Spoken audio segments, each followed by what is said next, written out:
नमस्कार, मेरा नाम है राजीव कुमार बजाज यानी आरकेवी और मैं हूं इस वक्त एडवोकेट प्रदीप नंबियार जी के साथ। प्रदीप जी नमस्कार। नमस्कार सर, नमस्कार। और आप सभी लोगों को नेशन नाउ की तरफ से जय हिंद, जय महाराष्ट्र, जय भवानी, जय शिवाजी, वंदे मातरम। वंदे मातरम। प्रदीप जी जय सिया राम। जय सिया राम। हर हर महादेव, हर हर महादेव महादेव। और जिस प्रकार अभी अयोध्या के अंदर तैयारियां चल रही हैं, मतलब जबरदस्त हो रहा है साहब। मुझे तो बार बार अपने आप को चूंटी मारनी पड़ रही है, अपने आप को कन्विंस करना पड़ रहा है। रात रात को मुझे सपने आते हैं कि यार ये असल में नहीं हो रहा है, फिर मैं जाग जाता हूँ, फिर मैं देखता हूँ, वापस टीवी देखता हूँ कि यार ये तो असल में हो रहा है। मैं आपको बताऊँ प्रदीप जी, ये बात है 1984 की बात है, 1983 की बात है, 82-83 की बात है। तब से जब पहली बार विष्णु हरि डालमिया जी से हम लोग मिले थे, वो प्रेसिडेंट हुआ करते थे विश्व हिंदू परिषद के, तो कर्जन रोड पे उनका ऑफिस था, 12 खंबा रोड पे ऑफिस था, माफ कीजिएगा, दिल्ली में। तो वो जो बात कर रहे थे राम मंदिर के बारे में, इसके बारे में, उसके बारे में, वगैरह वगैरह वगैरह, तो किसी को विश्वास नहीं होता था कि हाउ इज इट पॉसिबल। तो मैं तो अभी छोटा सा रिपोर्टर था, यंग रिपोर्टर था उस वक्त, 40 साल पहले की बात है। तो मैं हर एक को यही बोला करता था कि यार ये क्या, कौन सी दुनिया में रह रहे हैं, मतलब ये तो नहीं होने वाला है। Who knew that suddenly things would change and somebody called Mr. Narendra Modi would become the Prime Minister of India and we would actually be able to see the Ram Mandir come into being. I mean this is a miracle. ये कोई करिश्मा से कम नहीं है, मतलब I'm not joking. I can't believe this is actually happening. What do you think, Pradeep? Sir, in the 80s, as you said, everybody thought that there was one gentleman named Shahabuddin, I think, who was along with Sayyid Shahabuddin. Yes. हमारे बड़े अच्छे मित्र हुआ करते। The very fact that the masjid was over the temple, he said this is the greatest example of secularism, that the mosque still is over the temple and it is still on there and nothing has happened to it. He says that the greatest example of secularism, and that was what secularism was. You know, don't talk about these things. But deep within every Hindu, there was that it is still under Islamic siege, that the birthplaces of Ram, Krishna and Kashi Vishwanath is still under Islamic siege. That's what they call it. And independent India deserves something better. But the government and the atmosphere at that particular time was so much into giving into those demands that these things should stay, that nothing happened. It was only after the advent of Advani ji ka Rath Yatra, and which was a Vishwa Hindu Parishad idea of doing it, which BJP incorporated, and then it became a movement. Even then people were not believing it. Even then people were, how will the temple come? How will the temple come? Ji. But then ultimately you had Mr. Narendra Modi coming in 2013.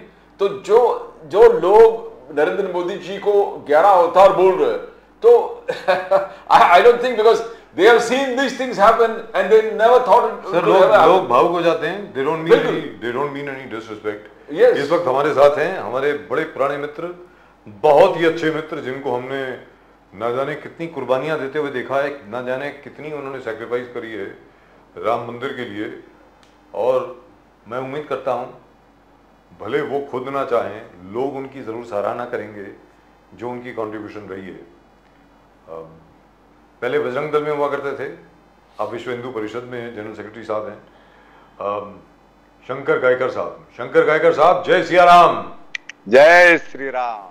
जय सिया राम। जय सिया। देखिए साहब क्या है, इतने खुश नजर आ रहे हैं, इतने खुश नजर आ रहे हैं। मैं सच बोल रहा हूँ शंकर जी, प्रदीप जी और मैं यही चर्चा कर रहे थे। यार मुझे अभी भी रात को कभी कभी डरावने सपने आते हैं कि ये सब झूठ है, और फिर मैं उठ जाता हूँ, फिर मैं जाकर के मैं फिर टीवी ऑन करता हूँ, फिर देखता हूँ हाँ यार असल में हो रहा है। नहीं, मैं सच बोल रहा हूँ। मतलब जब वो कोर्ट में फैसला भी आया, ये शायद लोगों को मालूम नहीं है कि जब जस्टिस चंद्रचूड़ ने पूछा, he was also part of the bench by the way, जो हमारे उस वक्त जो चीफ जस्टिस थे साहब, बाद में मेंबर ऑफ पार्लियामेंट बने, उनकी बेंच में उन्होंने पूछा हाउ विल यू प्रूव। अब ठीक है, आपने प्रूव कर दिया अयोध्या में राम मंदिर था, अयोध्या में श्री राम पैदा हुए, लेकिन आप ये कैसे साबित करेंगे कि वहीं पैदा हुए। तो उसके बाद वो जो पीएन मिश्रा साहब जो हैं, हमारे वकील साहब जो हैं, और स्वामी अभिमुक्तेश्वरानंद, उन्होंने स्कंद पुराण का रेफरेंस दिया, स्कंद पुराण, उसको मैच किया जो आर्कियोलॉजिकल सर्वे ऑफ इंडिया के अंग्रेज ऑफिसर्स थे, जिन्होंने जहां जहां पे स्टोन पिलर लगाए थे, और उसका रेफरेंस, एग्जैक्ट रेफरेंस वही मिला, तो जाकर के सुप्रीम कोर्ट जो है वो कन्विंस हुआ कि भाई असल में श्री राम की पैदाइश, उनका जन्म यहीं हुआ है। शंकर गायकर साहब, अब आप बताएं आपके दिल में क्या गुजर रही है अभी कि परसों प्राण प्रतिष्ठा पूजा होने वाली है साहब, प्राण प्रतिष्ठा पूजा होने वाली है रामलला की। अब आप बताएं। और गायकर साहब, हम आपको 2000 से देखते हुए, इसके लिए लड़ते हुए 2000 से आप बजाज साहब के शो में आते थे इन मुंबई में, उसके बाद सहारा में, एक साल कम कर दिया प्रदीप जी, एक साल आपने कम कर दिया। 1999 बिल्कुल लगातार हम आपको देखते आए हैं जी। शंकर जी आप बताएं अभी दिल में क्या है, जरा दिल की बात सामने रखें। मैं प्रदीप जी और आपको राजू जी बहुत बहुत शुभकामना देता हूं, बधाई देता हूं 22 तारीख की। और आप तो स्वयं अयोध्या जाकर आए हैं जी। मैं आपने स्वयं हमसे पहले जाकर वहां उस मिट्टी को अपने मस्तक पर लगाकर आप आए हैं। हाँ बिल्कुल, ये मैंने देखा भी है और थोड़ा महसूस करता हूं। आज जो 22 तारीख का जो विजय का जो जल्लोष है, विजय की जो एक ऐसी पूरा वातावरण जो है, उसके सहभागी आप दोनों भी है, जहां तक मैं जानता हूं। क्यों तो ये अकेला शंकर गायकर, अकेला किसी विश्व हिंदू परिषद, अकेला बजरंग दल, इसका ये विजय नहीं है। हिंदू समाज के हर तबके का ये विजय है, हर गांव का ये विजय है, हर जाति का एक विजय है, हर वंश का ये विजय है। हर व्यक्ति लड़ा है उसके लिए, केवल विश्व हिंदू परिषद नहीं लड़ी है। इसलिए हम कहते हैं ना, जिन्होंने कहा कि ये हमारे लोगों ने किया है तो हमें गर्व है, ये गर्व की बात नहीं है, ये कर्तव्य की बात है। माँ की कोई सेवा करता है, माँ की कोई शुश्रूषा करता है, तो कोई ये नहीं बोलता है मैंने माँ के लिए वो किया, माँ के लिए वो किया। ये हमारी धरती माँ है। 2.5 एकड़ के लिए कम से कम 3 लाख से ऊपर हमारे कार सेवकों को, संतों को अपना बलिदान करना पड़ा। ये छोटी बात नहीं है। और केवल बलिदान नहीं करना पड़ा, जिनके सीने छलनी हो गए जी। जिस मुल्ला मुलायम सिंह ने कहा था कि परिंदा भी पर नहीं मार सकता, लेकिन मैं परमात्मा को पाने के लिए ये हम अपनी जन्मभूमि को नहीं पाया है, अस्तित्व को हमने पाया है, अपने शख्सियत को हमने पाया है, अपने परमात्मा को हमने पाया है, जिसके रास्ते पूरा विश्व चलता है, जिसका उदाहरण एक काव्य नहीं है, रामायण ये जीती जागती तस्वीर है, ये मार्ग है। और ये मार्ग छोटा मोटा मार्ग नहीं है। इसी मार्ग पर चलते हुए हमने आज का जो दिन जो पाया है, उसको हम अपने हाथ से नहीं लिख सकते। मैं बोलना भी मेरे लिए दुश्वार है। क्यों तो शंकर गायकर साहब, एक बार फिर मैं अपने दर्शकों को याद दिला दूं कि ये दुनिया का सबसे लंबा 550 साल का ये आंदोलन है। ये आंदोलन कोई 30-40 साल का नहीं है। This is 550 years, please don't forget. 550 साल की ये स्ट्रगल है। ये बात जो है, मुझे ऐसा लगता है शंकर जी, ये सामने आनी चाहिए कि 550 साल तक लोग द्वंद्व करते रहे, कभी भी किसी ने उम्मीद नहीं छोड़ी, कभी भी किसी ने ये नहीं छोड़ा कि ये जमीन हमको वापस लेनी है। मतलब इतना बड़ा, इतना लंबा आंदोलन आज तक कभी दुनिया ने नहीं देखा। शंकर गायकर साहब, ये बिल्कुल आपने सही कहा। जब जब हमको ऐसा लगा, हमको लगा था आजादी के बाद में हमारा देश आजाद हुआ, स्वतंत्र हुआ, अभी हमारे परमात्मा हमको फिर मिलेंगे, हमारी मिट्टी हमको फिर मिलेगी, हमारी जमीन हमको फिर मिलेगी, और वो ताज हम फिर भारत माता को विश्व गुरु होते हुए देखेंगे। लेकिन हमारे शीर्ष राजनेताओं ने जो मक्कारी की है, जो जिस प्रकार का इस देश के ऊपर कलंक लगाए, हमारे आजादी को जिस प्रकार से इन्होंने अपने पैर से रोंदा है, जिस प्रकार का विभाजन उन्होंने किया है, ये केवल जमीन का विभाजन नहीं किया, हमारे अंतरात्मा का विभाजन किया। और ऐसे समय पर सारे देशवासियों को एक सुकून था राजू जी, ये अभी हमारी मातृभूमि हमको मिल जाएगी, हमारे भगवान हमको मिल जाएंगे।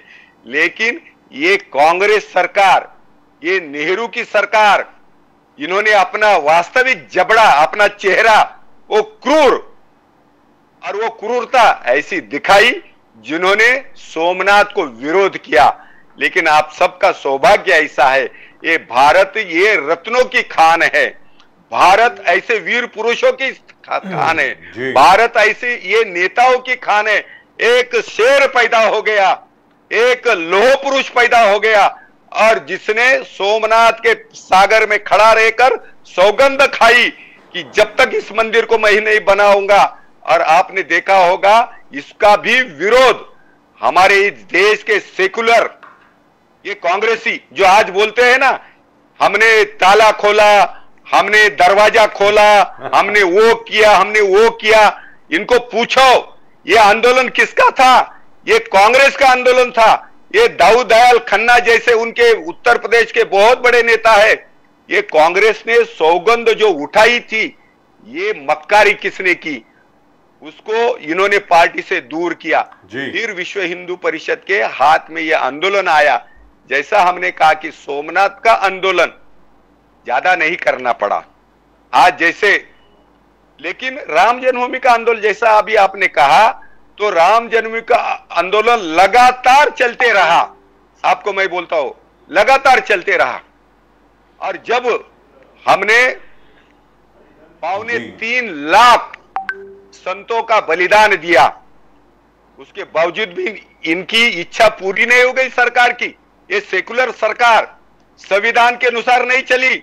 आज जो राम जन्मभूमि का जो न्याय मिला है, ये हिंदू समाज को न्याय हिंदू समाज ने नहीं पाया है। हमने तो बलिदान देने का काम किया है, सेवा का काम किया है, लेकिन ये संविधान का विजय है, ये हमारे संविधान का विजय है।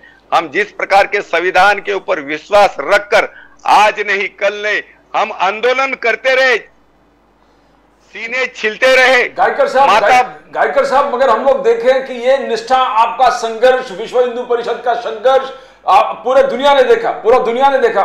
मगर आज जिस प्रकार से मोदी जी, नरेंद्र मोदी जी खड़े हैं, एकदम अटल तरीके से खड़े हैं कि हाँ ये होगा वो होगा।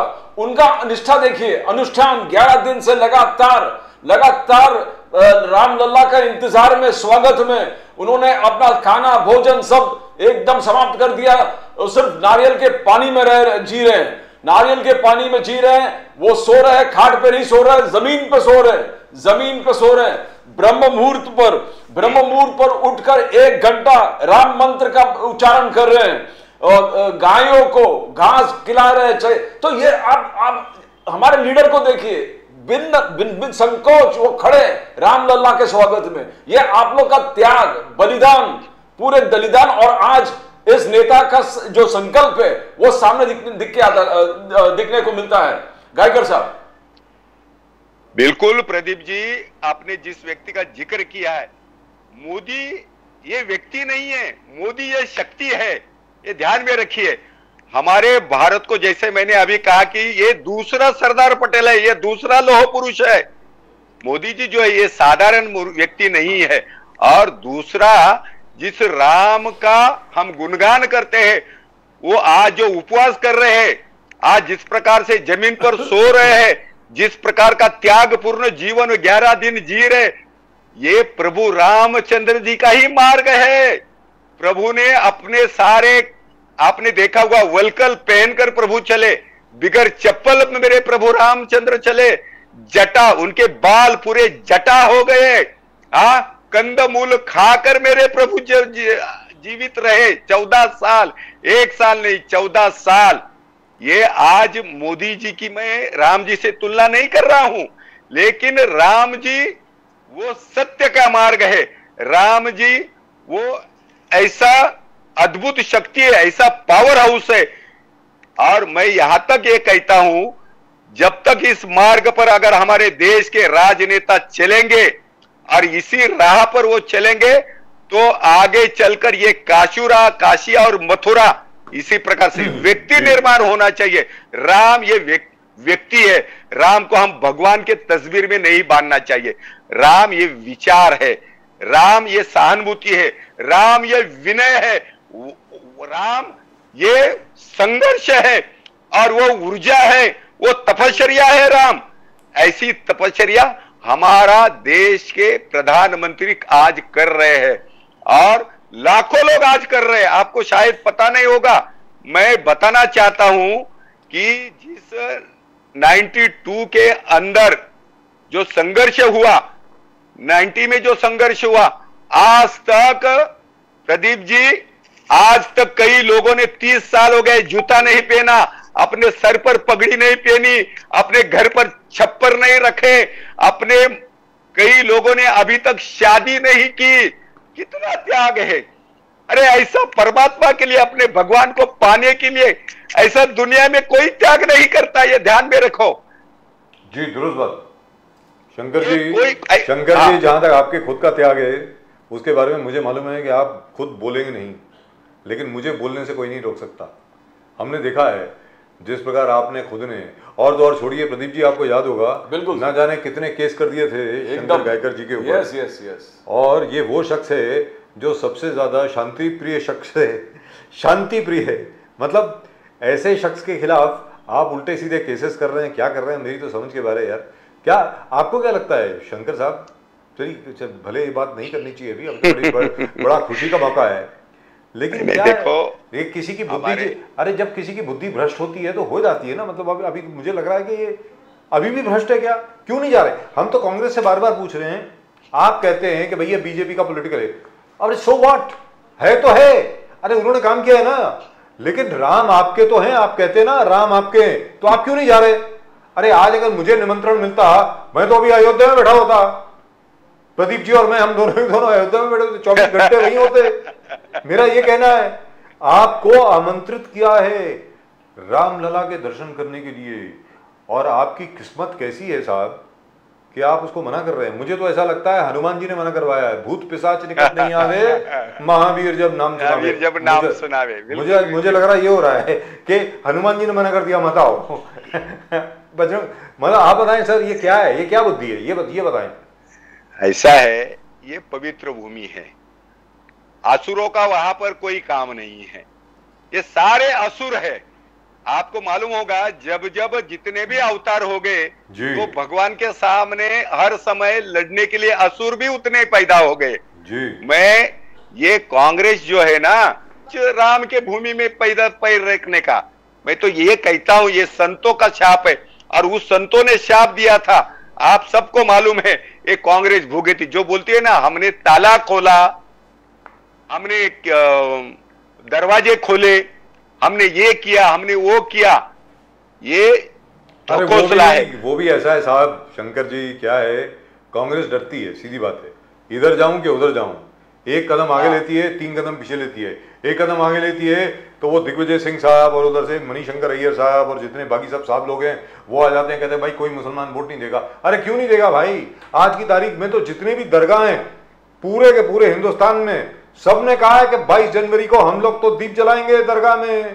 क्यों? हम, राम हमारे नहीं है क्या? हर एक को ये मान करके चल रहा है।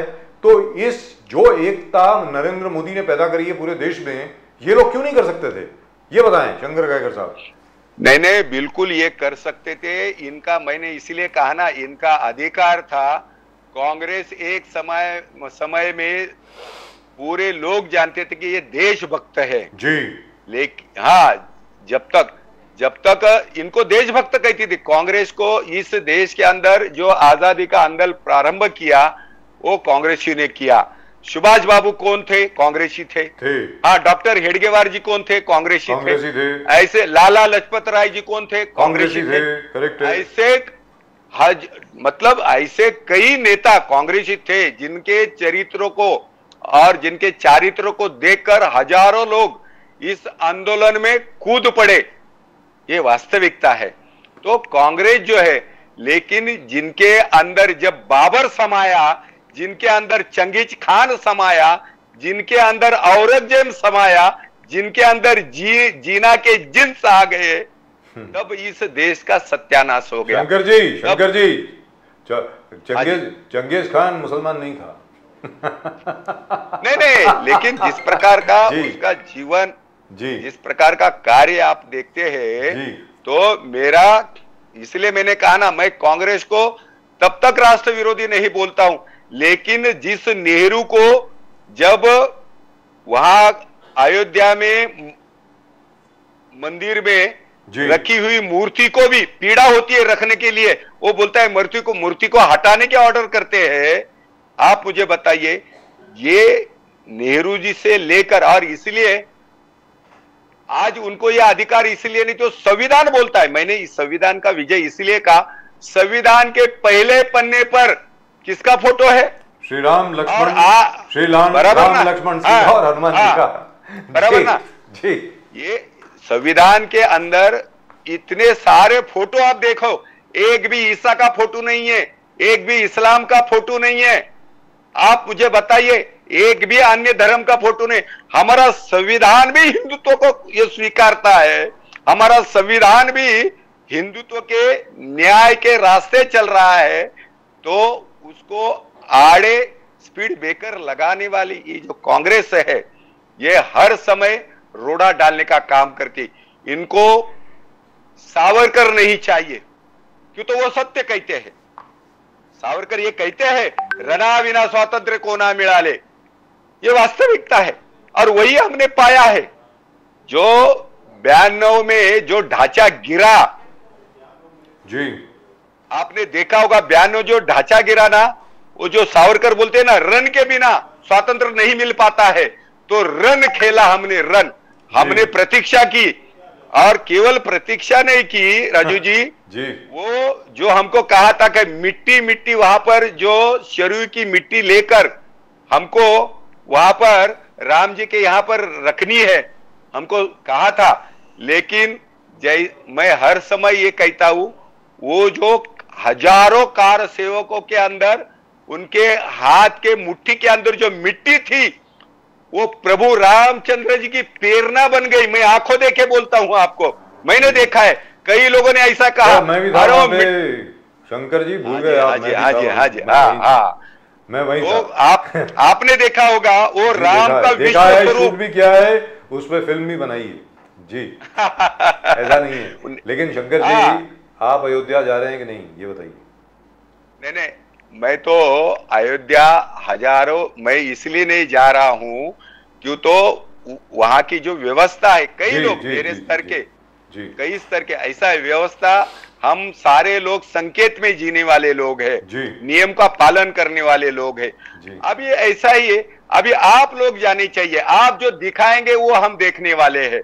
हमारा जो कार्य था, थोड़ी देर के बाद जाएंगे, अभी अभी ये प्राण प्रतिष्ठा होने दीजिए, उसके बाद जाएंगे, और वहाँ की क्या व्यवस्था है, क्या हो रहा है।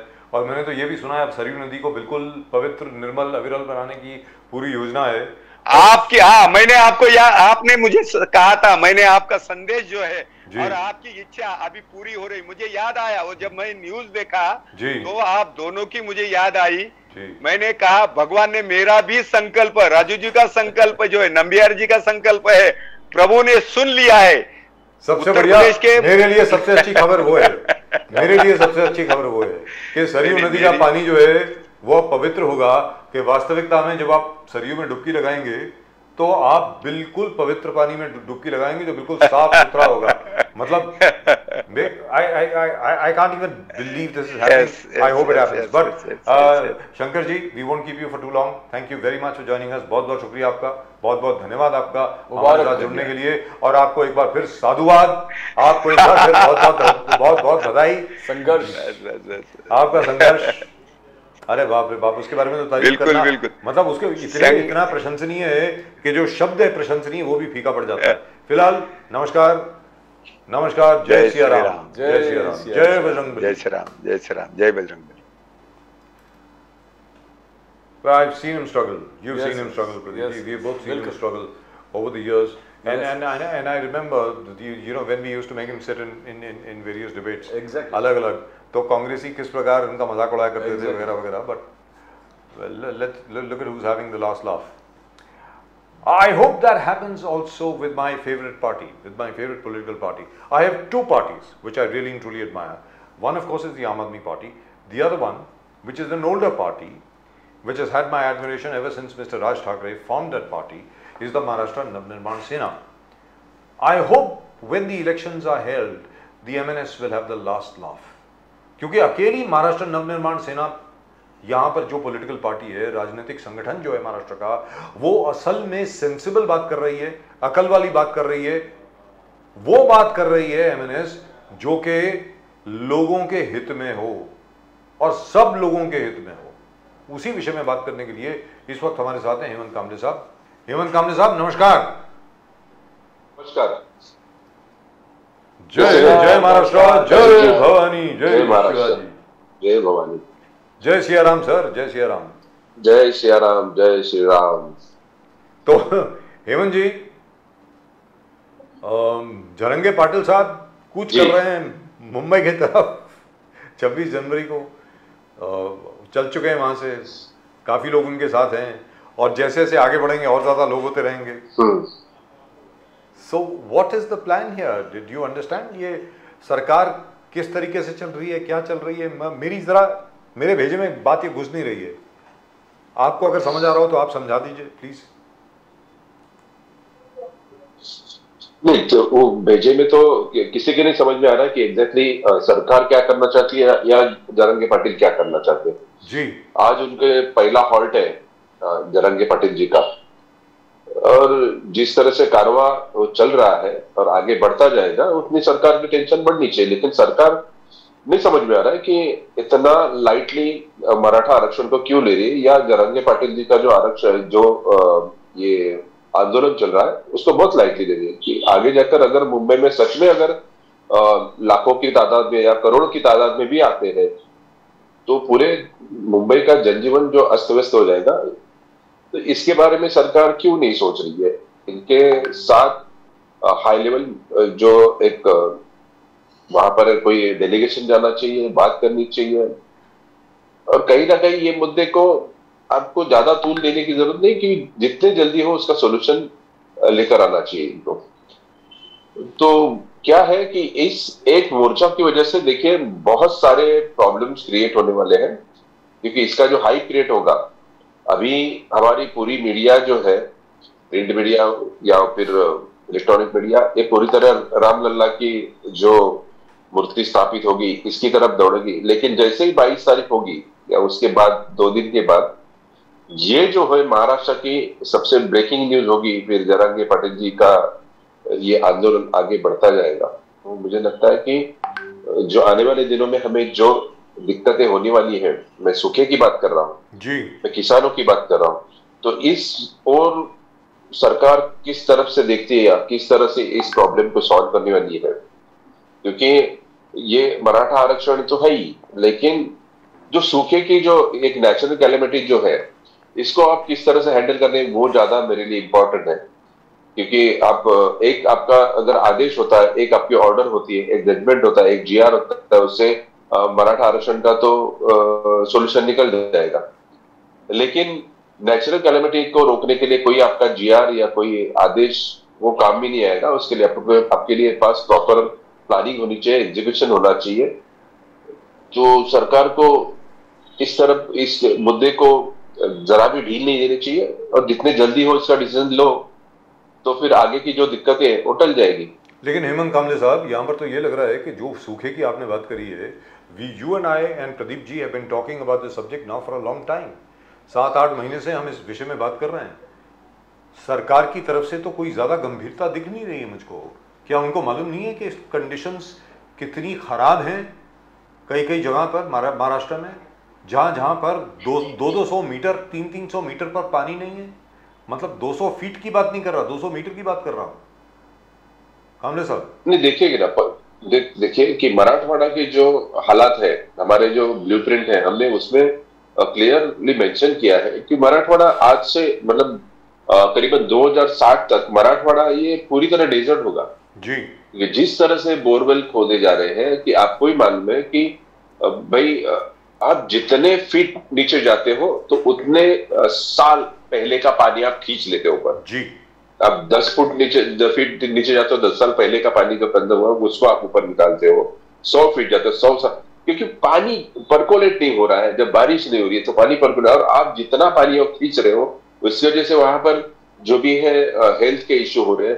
पानी नहीं होगा तो पानी नहीं होने से जमीन पूरी तरह बंजर हो जाएगी, एक दिन वहां पर रेगिस्तान हो जाएगा।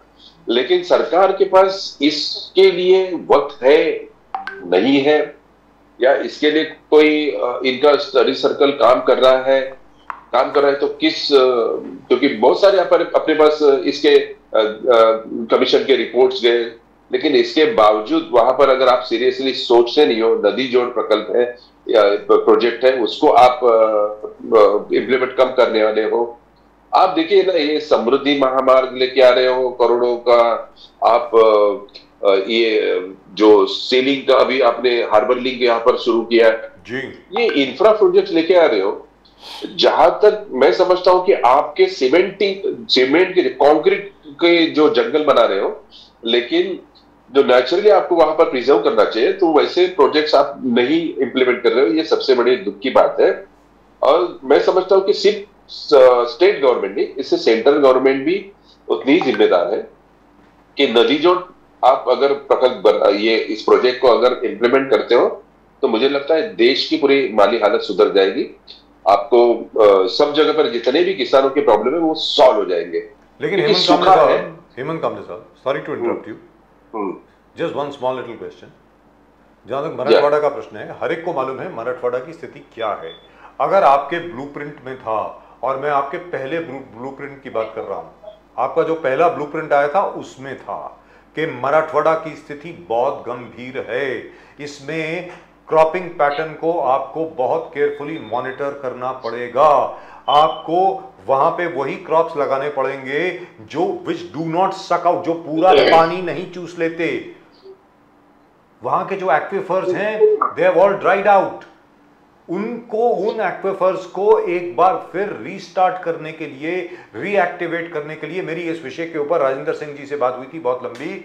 उन्होंने कहा था मिनिमम 4 के 5 के 7 साल लगेंगे और 10 के 12 साल लगेंगे just to start the healing process, not to heal. 10 साल लगेंगे हीलिंग प्रोसेस को स्टार्ट करने के लिए। What are we doing? Don't they realize what they gonna do? आपने जो बात कही है ना कि मराठवाड़ा रेगिस्तान हो जाएगा, लोगों को मजाक लग रहा होगा, मजाक नहीं है, असलियत है। Marathwada will become a desert and you are the only party talking about it. इन सबको दिखता नहीं है, they have all the experts, all the expertise, पूरी दुनिया से इनके पास कंसल्टेंट है, इनको दिख नहीं रहा है सर। हेमंत कामले साहब देखिए राजीव जी, कैसे है ना कि हमारे यहाँ पर एक कृषि मंत्री होकर गए, मतलब अभी भी है, मतलब वो, लेकिन अभी कोई पोस्ट पर नहीं है, शरद पवार जी जी। तो इनका जो, आपको भी पता है, इनकी जो कमांड है, जो हम कृषि जब बात करते हैं तो सिर्फ गन्ने की खेती मतलब कृषि नहीं होता है ना जी। आप जहां जहां पर आपके जो शुगर फैक्ट्रीज लगती जा रही है, शुगर के लिए आपको पता है कि गन्ने के लिए कितना पानी लगता है।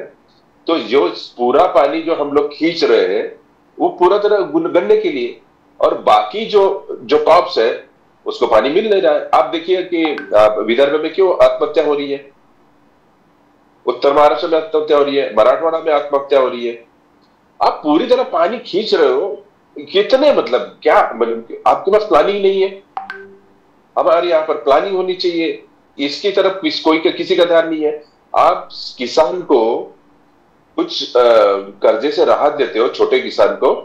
देखो मेरे पास तो ऐसे भी केस है, अभी हमारी जो सहकार परिषद हुई थी 2 दिन की करजत में, तभी मेरे पास वहां के किसानों ने, मतलब किसान जो वहां से आए थे मराठवाड़ा पश्चिम महाराष्ट्र से, उन्होंने कहा भाई छोटे जो किसान हैं उनको जो राहत देनी थी वो मिली नहीं है। उन्होंने जिन्होंने कर्जा उनका जो अदा किया था, बैंक से जो कर्जा लिया था उसको पेड कर दिया है, उनको वहां पर कुछ राशि मिलने वाली थी जी, जो मिली नहीं है उनको। लेकिन बड़े किसान जो है, जिनका कर्जा 20-20 लाख या 30 लाख या 40 लाख था या करोड़ में था, उनको माफी मिल गई है। अब देखिए ना, ये कर्जे माफी की बात होती है तो किसको फायदा मिलता है? तो ये लॉबी, कौन सी लॉबी काम कर रही है? ये पश्चिम महाराष्ट्र, उत्तर महाराष्ट्र या मराठवाड़ा, यहाँ पर कोंकण में तो ये इनके सबका सवाल होता कोंकण से खबर आई है, आपको कोई आत्महत्या नहीं मिली सर। एक कोंकण से खबर आई है, छोटी सी खबर है। वो क्या हुआ कि कोंकण में जो अल्फांसो क्रॉप है वो पूरा डिस्ट्रॉय हुआ है इस बार। Alphonso crop quite a large extent has been damaged, और वहां पर उन्होंने कर्जा माफ नहीं किया, सिर्फ इंटरेस्ट को माफ किया है सर। नहीं देखिए, कोंकण में ना ज्यादातर किसान इस तरह के कर्जे नहीं लेते हैं, और आपको मैं दावे के साथ कहता हूं कि कोंकण का कोई भी फार्मर आत्महत्या नहीं करता है। नहीं करता कि भाई बैंक का कर्जा इसके लिए आत्महत्या करता नहीं। वहां की लाइफस्टाइल बहुत अलग है जी। वहां के लोगों के पास जो जरिए है और वहां के लोगों की जो लाइफस्टाइल है वो इतनी सीधी सादी है कि उनको इस तरह से कर्जे लेकर ये करने की जरूरत ही नहीं पड़ती है। सेकेंड थिंग कि वहां पे क्रॉप्स अलग है। भाई आपके पास वहां पर राइस है और फिर अल्फांसो मैंगो है या फिर कैश्यू नट्स है या अलग प्रोडक्ट है। लेकिन एक है कि मुझे जो बात करनी है कि ये जो टॉपिक है, आपने आज बहुत अच्छे टॉपिक पे आपने ये किया कि ये जो क्रॉप्स की हम लोग बात कर रहे हैं या किसानों की बात कर रहे हैं, इस पर हम हमारे कोई भी सरकार बुनियादी तौर पर कोई कदम नहीं उठा रहे, और इसका हमें बहुत खामियाजा भुगतना पड़ेगा आने वाले दिनों में। Sir, not one government minister also, they're all farmers। ये सारे खुद भी फार्मर है ना। 80% of them come from the rural areas। इनको नहीं दिख रहा कि इनकी जमीन में क्या हो रहा है सर। नहीं, मैंने क्या कहा ना आपको कि भाई जो फार्मर्स आप बात कर रहे हैं, ज्यादातर फार्मर्स इसमें जो है जिनके खुद के गन्ने के खेत है और जिनकी शुगर फैक्ट्रियां है, तो इनके लिए पानी अवेलेबल होता है जी। तो पानी की जितनी खपत इनके खेतों में या इनके फैक्ट्रीज को मिलती है, तो उनको नॉर्मल जो किसान है उसकी कोई जरूरत पड़ी नहीं है उनको सोचने की भाई किसान, छोटे किसानों को पानी मिलता है नहीं मिलता है, फिर वहां पर पानी की नहर जाती है या नहीं जाती है, ये सब सोचते नहीं। आप देखिए राजू जी, आपने तो पूरा महाराष्ट्र घुमाया, आपको पता है कि क्या यहाँ पर जिस तरह के भेदभाव चलता है, आपको पता है कि पश्चिम महाराष्ट्र में जाइए, मराठवाड़ा में जाइए, उत्तर महाराष्ट्र में जाइए, जिस तरह से वहां के जो एस्टेब्लिश पॉलिटिशियन है किस तरह से अपनी खेत अपने फार्म्स किस तरह से प्रिजर्व करते हैं, वहां पर पानी बराबर जाता है। हेमंत जी, मगर आज बहुत दिनों पहले राज साहब ने सबको संबोधित करते हुए जितने भी कोस्टल डिस्ट्रिक्ट्स के जितने भी लोग हैं उनको चेतावनी दिया कि don't sell your land, don't sell your land to anybody, don't sell your land at throwaway prices. आप इसको प्रोटेक्ट कीजिए, आप इसको अपने पास रखिए।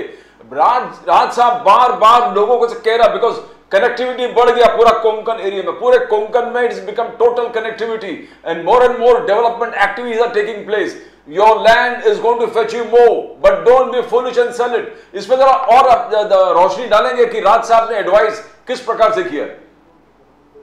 प्रदीप जी, हमारे यहाँ पर प्रोग्रेस मतलब हम समझते हैं कि भी कंक्रीट के जंगल खड़े करो, बड़ी इंडस्ट्रीज लगाओ, और वहां के जो किसान हो या वो जो जमीन उनकी बेचेंगे, कुछ पैसे मिलेंगे उनको, लेकिन वो पैसे उनको भी नहीं मिलते।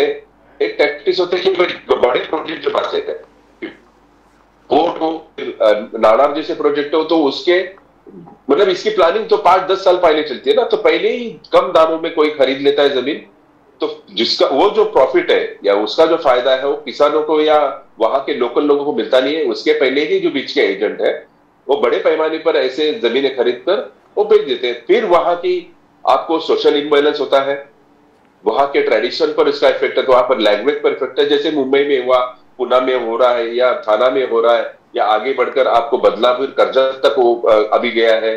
पनवेल देखिए क्या हुआ है।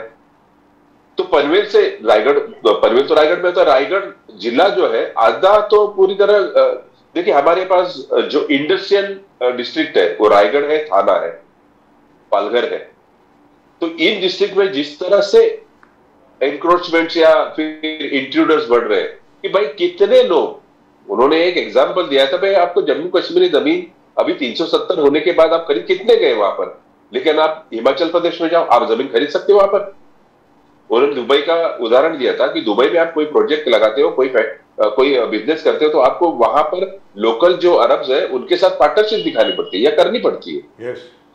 हम ये नहीं कहते कि यहाँ पर, लेकिन यहाँ के लोगों को अलर्ट रहना पड़ेगा कि आपकी जमीनें आप किसको बेच रहे हो और क्यों बेच रहे हो।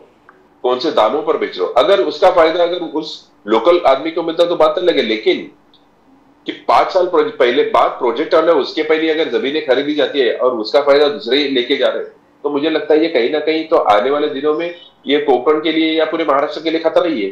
तो इस हमारी पार्टी का नाम ही महाराष्ट्र नवनिर्माण सेना है, तो हमारा तो काम ही है कि हम महाराष्ट्र के इंटरेस्ट में बात करेंगे।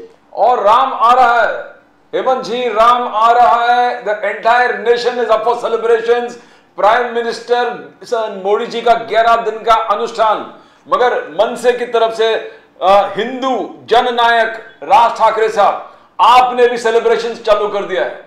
जननायक, हिंदू जननायक राज ठाकरे साहब ने कहा कि अयोध्या में जितने भी लोग यहां से जाएंगे, करीबन 10 दिन का टोटल, वहां पर एक मठ है कल्याण दास जी का, वहां से आपने उनसे टाई अप कर लिया है। जो भी वहां के विजिटर्स है, उस स्पेशली महाराष्ट्र से, उनका ख्याल रखने के लिए, उनका सुविधाएं के लिए आप भी मन से भी बहुत एक्टिवली इस चीज में पार्टिसिपेट कर रहे हैं। राज साहब ने पहले भी कहा था कि celebrate without causing trouble to others, celebrate for the kar sevaks, Raj sahab ने कहा था। मगर अभी आप अयोध्या में भी जुड़े हैं, अयोध्या में भी जुड़े हैं, एंड यू हैव एड्रेस्ड राज साहब एज हिंदू जननायक। हेमंत जी। जी, आपने सही फरमाया कि कल्याणदास जो महाराज है वहां के अखाड़े के प्रमुख, तो वहां पर हनुमानगढ़ी में हमारा जो लंगर लगा है, भंडारा लगा है ऊपर, वहां पे जितने भक्त हैं वहां पर अगले मतलब 10 दिन के लिए हम लोग वहां पर कई बार दर्शन देकर इन सभी राजनेताओं को जरूर सिखाएंगे कि भाई ये भारतवर्ष है, इस भारतवर्ष को अब अलग अलग मजहबों में और कौम में बांटो मत, और इस मतलब राम की भूमि को अगर राम राज्य बनाना है तो आपको किसानों को भी देखना है, आपको मजदूरों को भी देखना है, आपको स्टूडेंट्स को भी देखना है, आपको महिला सुरक्षा को भी देखना है, ना कि सिर्फ अदानी और अंबानी को देखना है, ना कि पर्टिकुलर इंडस्ट्रियल फैमिलीज को देखना है, आपको सबको देखना है। ये राम लल्ला जी को मेरी प्रार्थना रहेगी, भाई इन सभी को आप अच्छी सुबुद्धि दे। हेमंत जी, मोदी, प्राइम मिनिस्टर मोदी से कांग्रेस ने लटकाया, मोदी जी ने लोगों के सपना पूरा किया। मोदी जी शोभापुर में थे, 15,000 घर चाबी, जो गरीब से गरीब तबके के लोग थे, वो जो वर्किंग क्लास के लोग थे, गरीब से गरीब, उनको 15,000 लोगों को चाबी देने का कार्यक्रम था, और ये उन्होंने खुद इसका उद्घाटन। नहीं, अनऑर्गेनाइज जो सेक्टर के जो मजदूर है, हाँ, उनके लिए वो कॉलोनी बन रही है, उसका भूमि पूजन हुआ है, चाबी नहीं दी, उनको भूमि पूजन हुआ है मेरे हिसाब से। तो वो उस प्रोग्राम को वहां पर शुरू किया है उन्होंने, अच्छी बात है। आपने अनऑर्गेनाइज सेक्टर के जो मजदूर है उनके लिए कोई बात सोची है, तो मैं इसके लिए मोदी जी का तहे दिल से मैं शुक्रिया अदा करता हूं, उनका अभिनंदन करता हूं कि ये बात होनी चाहिए। अनऑर्गेनाइज सेक्टर के जो मजदूर है उनकी तरफ किसी का ध्यान नहीं है।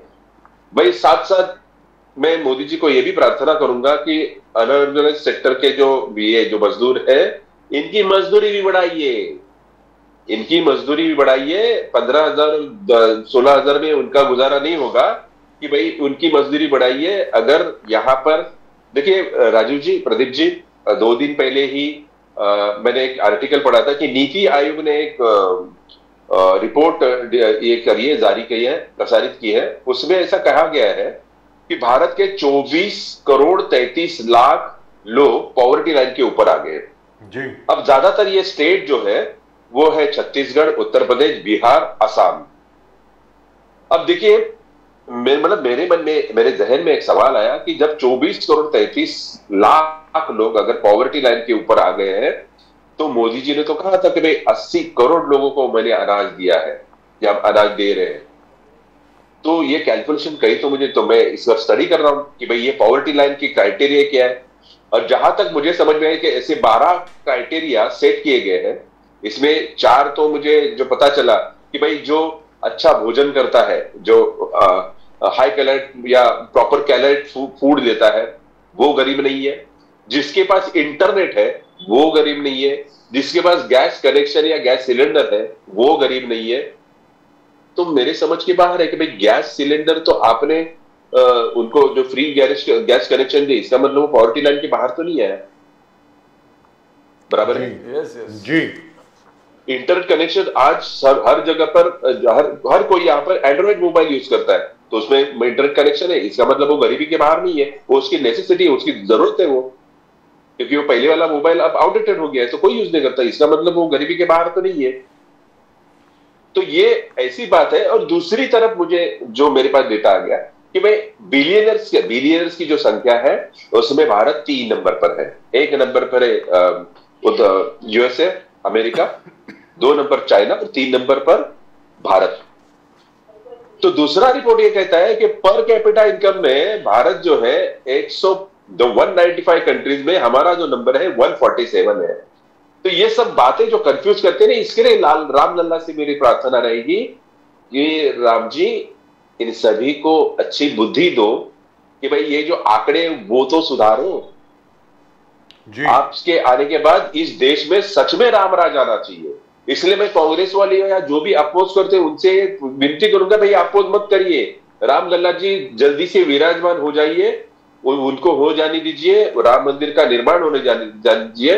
तो भारतीय जनता पार्टी फिर जो अदर जो सब्जेक्ट है, जो दूसरे विषय है, फिर किसानों के प्रॉब्लम होंगे, महिला सुरक्षा के होंगे, विद्यार्थियों के जो स्टूडेंट्स हैं उनके प्रॉब्लम होंगे, या बेरोजगारी पे, उस पर काम करना शुरू कर देगी एक बार। तो हेमंत कामले साहब, कहने का मतलब ये हुआ कि 80 करोड़ लोगों को मुफ्त में अनाज दिया जा रहा है, तो भरपेट उनको खाने को मिल रहा है, so obviously they are above the poverty line, they are not below the poverty line. ठीक है सर। उसके अलावा अभी 26 के 27 करोड़ लोग अबव पॉवर्टी लाइन आ गए, तो 107 करोड़ लोग हो गए।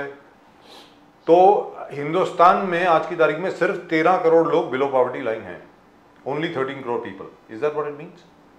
If you assume that we are 140 crore sir, right? Is that what it means? Yes, exactly. My objection is that कि मुझे भी यही, मेरे जहन में भी यही सवाल आया जो राजीव जी जो आंकड़े हैं ये मेरे नहीं है जी। 24 करोड़ 33 लाख ये आंकड़े तो नीति आयोग ने, मैं आपको लिंक भेज देता हूं, मैं ये डिबेट होने के बाद आपको लिंक भेजता हूं। और उसके बाद जो पर कैपिटा इनकम में हमारा जो रैंकिंग है उसका भी मैं आपको भेजता हूं। देखिए ये कैसे है ना कि भाई ये मैंने तो कोई आंकड़े ये डिक्लेयर नहीं किए, जो आंकड़े आते हैं इसमें जो मुझे डिफरेंस दिखता है, मैं इसी हिसाब से मैं सवाल पूछना चाहता हूँ गवर्नमेंट से। इसलिए मैं कहता हूं कि कांग्रेस वालों को या जो भी अपोज करे या जिनको आमंत्रण मिला है लेकिन वो जाएंगे नहीं, भाई आप जाइए, राम लल्ला जी सबको आशीर्वाद देंगे, आप एक बार वो ठीक से विराजमान हो जाइए, जाएंगे, फिर जो उनका अपूर्ण जो मंदिर है वो पूरा हो जाएगा। फिर राम राज हमें लाना है तो सबको मिलकर काम करना है, तो जल्दी से इशू खत्म हो जाएगा। इसके ऊपर से डिबेट खत्म होके हम लोग जब हमारे जो बेसिक मुद्दे हैं, बेसिक मुद्दे, फिर अनाज का हो, मतलब अन्न वस्त्र निवारण, ये 3 जो हमारे बेसिक प्रॉब्लम है, बेसिक हमारी नेसेसिटी है, इस पर जब ये केंद्र सरकार या गवर्नमेंट काम करना शुरू करेगी जितने जल्दी, वो हमारे लिए अच्छा रहेगा। इसलिए इस टॉपिक को जितने जल्दी हो राम जी अपने मंदिर में विराजमान हो, यही प्रार्थना करना चाहता हूँ, क्योंकि ये मेरे लिए या आदित्य ठाकरे जी ने जो आरोप लगाए, गए बार भी हम लोग चर्चा कर रहे थे, महालक्ष्मी रेस कोर्स का क्या होने वाला है, वो कंक्रीट जंगल बनने वाला है क्या? बिकॉज आपका स्टडी मुंबई मैटर्स में बहुत जबरदस्त है। तो आदित्य ठाकरे आज जो कह रहे हैं कि I will fight to the nail against any plans कि कंक्रीट, इस महालक्ष्मी जो 225 एकड़ के आसपास है उसको कंक्रीट जंगल में कन्वर्ट करने का टोटल विरोध होगा। और इसमें अगर वहां के एमसी महालक्ष्मी रेस कोर्स के मेंबर्स भी इन्वॉल्व है तो हम उसको भी एक्सपोज करेंगे।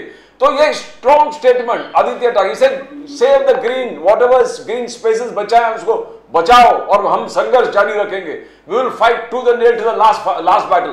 तो how do you see Aaditya Thackeray this statement? I will definitely support Mr. Aditya Thackeray, but he has to clear what about the Adani Dharavi project. They are already organized the agitation for the Dharavi project. आपको मैं बताता हूँ, आपको उसका भी आपको मैं एक ऑर्डर कॉपी भेजता हूँ, जो 2018 से लेकर 2022 में जो निर्णय हुए, 2018 तक 2014 से लेकर 2019 तक भारतीय जनता पार्टी और शिवसेना गवर्नमेंट में थी। उद्धव ठाकरे उस गवर्नमेंट में शामिल नहीं थे, लेकिन आदित्य ठाकरे थे। 2019 में, मतलब 2022 में chief minister mister Uddhav Thackeray थे। अब देखिए, अदानी के प्रोजेक्ट को आपने धारावी में विरोध कर रहे हो, सेम टाइम आपने मुलुंड में 54 एकड़ लैंड एक्वायर, वीएमसी लैंड आप स्टेट गवर्नमेंट को दे रहे हो अदानी प्रोजेक्ट के लिए। ये रेंटल हाउसिंग प्रोजेक्ट रहेगा, मतलब धारावी के जितने भी लोग हैं उनको, जो एलिजिबल नॉन एलिजिबल ऐसे लोगों को आप वहां पर शिफ्ट करोगे। डंपिंग ग्राउंड ये डंपिंग ग्राउंड की जो 40 एकड़ लैंड है, 44 एकड़ लैंड है और 46 एकड़ और 18 एकड़ जो लैंड है वो है आपके टोल नाके के बाद। तो आपको 64 एकड़ लैंड आपने पहले ही वहां पर एक्वायर करके रखी है, क्योंकि ये जो प्रोजेक्ट है वो स्टेट गवर्नमेंट के अंडर आएगा, ना कि म्युनिसिपल कॉर्पोरेशन के। तो म्युनिसिपल कॉर्पोरेशन के लैंड आप वहां पर देने के लिए सब एग्रीमेंट कर लिया। क्या ये आदित्य ठाकरे जी को पता नहीं था? क्या ये उद्धव ठाकरे जी को पता नहीं था? तो ये नाटक किसके लिए? तो अभी जो आप बात कर रहे हो महालक्ष्मी रेस्टोरेंट की, तो वहां पर आपको पता नहीं है? क्योंकि ये जो टाउन प्लानिंग में जब चेंजेस होते हैं या डीपी में चेंजेस होते हैं, ये तो सब जाहिर बात होती है। और आप तो मतलब उद्धव ठाकरे जी तो चीफ मिनिस्टर रह चुके हैं, ये तो डिसीजन अभी नहीं हुआ होगा, तो जरूर ये डिसीजन 2 या 3 साल पहले हुआ होगा। तो ये जो है इनका दिखावा जो है, अब ये जो मुंबई के लिए कहीं ना कहीं जो सॉफ्ट कॉर्नर दिखा रहे हैं या कंसर्न दिखा रहे हैं, मुझे लगता है ये सिर्फ दिखावा है। तो आदित्य ठाकरे जी एनवायरमेंट मिनिस्टर क्यों बने, और वो बनने के बाद उन्होंने मुंबई के लिए या महाराष्ट्र के लिए क्या किया, ये मेरे तो समझ के बारे में उन्होंने एक बुक लिखनी चाहिए भाई, आपकी जो भी आपने इस कार्यकाल में क्या क्या आपने उपलब्धियां की या यहाँ पर क्या डिसीजन ले एनवायरमेंट को बचाने के लिए या मुंबई को बचाने के, मुंबई के जो फैसिलिटीज को बचाने के लिए, मुंबई शहर को बचाने के लिए आपने क्या क्या किया, आप एक बार डिक्लेयर तो करें। तो ये आदित्य ठाकरे जी का ये एक सिर्फ दिखावा है। So what do you think is gonna happen, Hemant Kamle sahab? जी, तो धारावी प्रोजेक्ट का जहां तक प्रश्न है, वहां पर जो what for me is very confusing very frankly, कि क्या 10 करोड़ स्क्वायर फीट दे दिए हैं अडानी साहब को, जिसमें से वो 6 करोड़ स्क्वायर फीट इस्तेमाल करेंगे धारावी में, और बाकी 3 करोड़ स्क्वायर फीट उनको बोल दिया है कि आप कमर्शियली अलग से इस्तेमाल कर सकते हैं, और नहीं 2 करोड़ स्क्वायर फीट आप अलग से इस्तेमाल कर सकते हैं, और तकरीबन 3 करोड़ स्क्वायर फीट जो है उनके पास रहेगा, जो कि सभी बिल्डर्स को उनसे ही खरीदना है। जीआर हैज बीन इशूड कि टीडीआर अगर आपको लेना है तो आपको अडानी से मिनिमम 40% लेना पड़ेगा। This is a GR issued by the government of Maharashtra. Now, Rajiv ji, have you ever heard of such a thing before? Rajiv जी, पूरे धारावी का एरिया जो है वो 590 एकड़ है जी। 590 एकड़ मतलब आप समझ लें कि 20 lakh foot, sorry 20 lakh foot आपको कंस्ट्रक्शन करना है। तो मतलब आप वहां पर अदानी प्रोजेक्ट्स ने जो ऑफर किया है लोगों को 350 स्क्वायर फीट का घर जी, उनको एडिशनल एफएसआई दिया गया, पर मतलब आपको मतलब आई थिंक वहां पर 5 का एफएसआई दिया है। तो जो एफएसआई क्रिएट होगा, फिर जो भी आपको अभी जो नई पॉलिसी के हिसाब से जो फ्लोर बेड और वो सब, तो इतना टीडीआर क्रिएट होगा। तो आपने वहां पर मोनोपोली, मतलब वहां पर एक ब्रोकर, आप क्या कहते हैं हम लोग, वहां पर एक डिस्ट्रीब्यूटर बिठा दिया टीडीआर के लिए गवर्नमेंट ने। लेकिन ये सब बातें क्या अभी हुई है? मतलब ये आपको लगता है कि ये डिसीजन सिर्फ अभी हुआ है? इसकी बातें तो पहले से चल रही थी ना। जब कांग्रेस, सॉरी शिवसेना और बीजेपी की गवर्नमेंट थी 2014 से लेके 2019, और 2019 से लेके जो 2.5 साल चला, तो इसमें ये सब मिलके थे। इसमें भारतीय जनता पार्टी शामिल है, वो तो करता धरता है अंबानी अदानी के। इसमें शिवसेना, दोनों शिवसेना शामिल है। इसमें राष्ट्रवादी कांग्रेस, इसमें एनसीपी भी दोनों शामिल है और कांग्रेस भी शामिल है, क्योंकि ये सब 2014 से लेकर 2023 तक ये सब कहीं ना कहीं सरकारों में शामिल है। तो सब एक्टिंग कर रहे हैं। Just 1 second. So Dharavi is 570 acres, right? Is that it?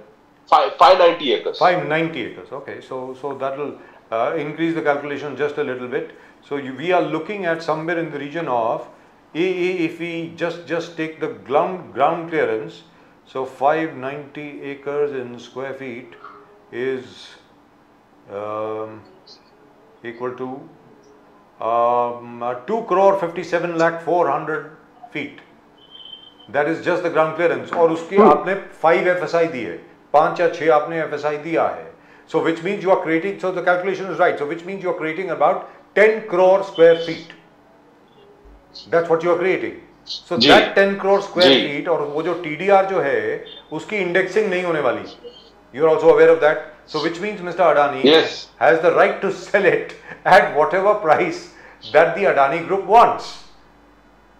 तो कहने का मतलब ये हुआ वेरी शॉर्टली, जब ये प्रोजेक्ट मिडवे भी क्या, जब ये प्रोजेक्ट 6 महीने का ही होगा, I think mister Adani will become the richest man in the world.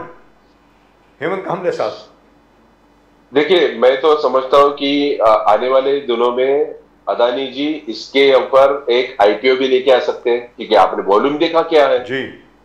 तो पैसे की उनको मतलब किल्लत आने वाली नहीं इस प्रोजेक्ट के लिए जी. अदानी ग्रुप सिर्फ धारावी प्रोजेक्ट पर एक IPO लेकर आ सकता है और पैसे जमा करके वहां पर प्रोजेक्ट कर सकते हैं जी. आने वाले दिनों में अदानी हो या फिर ओबेरॉय हो, ऐसे बड़े प्लेयर्स ही इस मार्केट में टिकेंगे. यहां पर छोटे बिल्डर्स का काम नहीं होगा, क्योंकि मोनोपोली कहीं ना कहीं एक के पास दी जाती है TDR की. तो आप समझ लीजिए ये डिस्ट्रीब्यूटर रहेंगे TDR के सबसे बड़े. तो ये officially sir, officially just like he will. Let me remind our viewers, I'm sorry, let me remind our viewers, because the point is I forget. Mr. Adani, the Adani Group is the sole licensed importer of imported coal in the country. Nobody else has the right to do so. Hemant Kamble sir. जी, अदानी जी की monopoly कोल में होगी, अदानी जी की monopoly port में होगी. देखिए, Mundra port हो या फिर आपका कांडला पोर्ट हो, तो पोर्ट्स में उनकी मोनोपोली होगी. इलेक्ट्रिसिटी मैन्युफैक्चरिंग में उनकी मोनोपोली होगी कि भाई जो भी खरीदना है आप इससे ही खरीदो. हमारे महाराष्ट्र की, और बहुत जल्दी सीमेंट में भी, सीमेंट में तो जितने भी इंफ्रा के जितने भी रिलेटेड जो प्रोडक्ट है वो पूरी के पूरी तरह अदानी के पास जाएंगे या तो अंबानी जी के पास जाएंगे.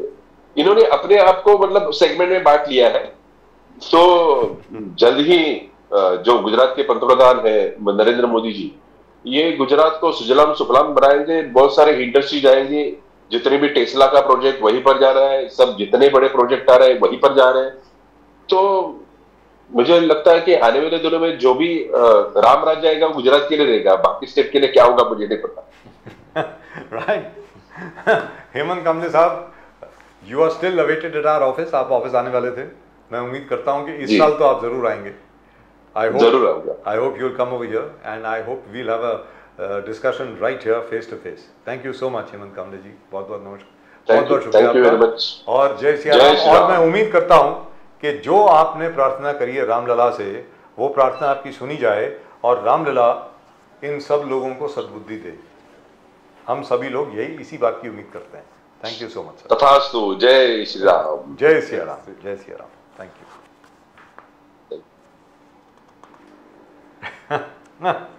Oh God, this is you know these numbers. I have to go on Google and calculate them over there. Difficult to No, but because the calculator won't take those zeros. It doesn't. It doesn't. It's huge. Look at the amount of money. I mean, the amount of money involved is mind-boggling. We had never heard such numbers before. And it's going to increase only continuously. It's only going to increase. Yes. Let's ask Mr. Hanumant Pawar. Hanumant Pawar साहब इस वक्त हमारे साथ हैं. जनाब कांग्रेस से हनुमंत पवार साहब, नमस्कार. राम राम. नमस्कार. जय सिया राम. जय सिया राम. राम राम. कैसे हैं सर?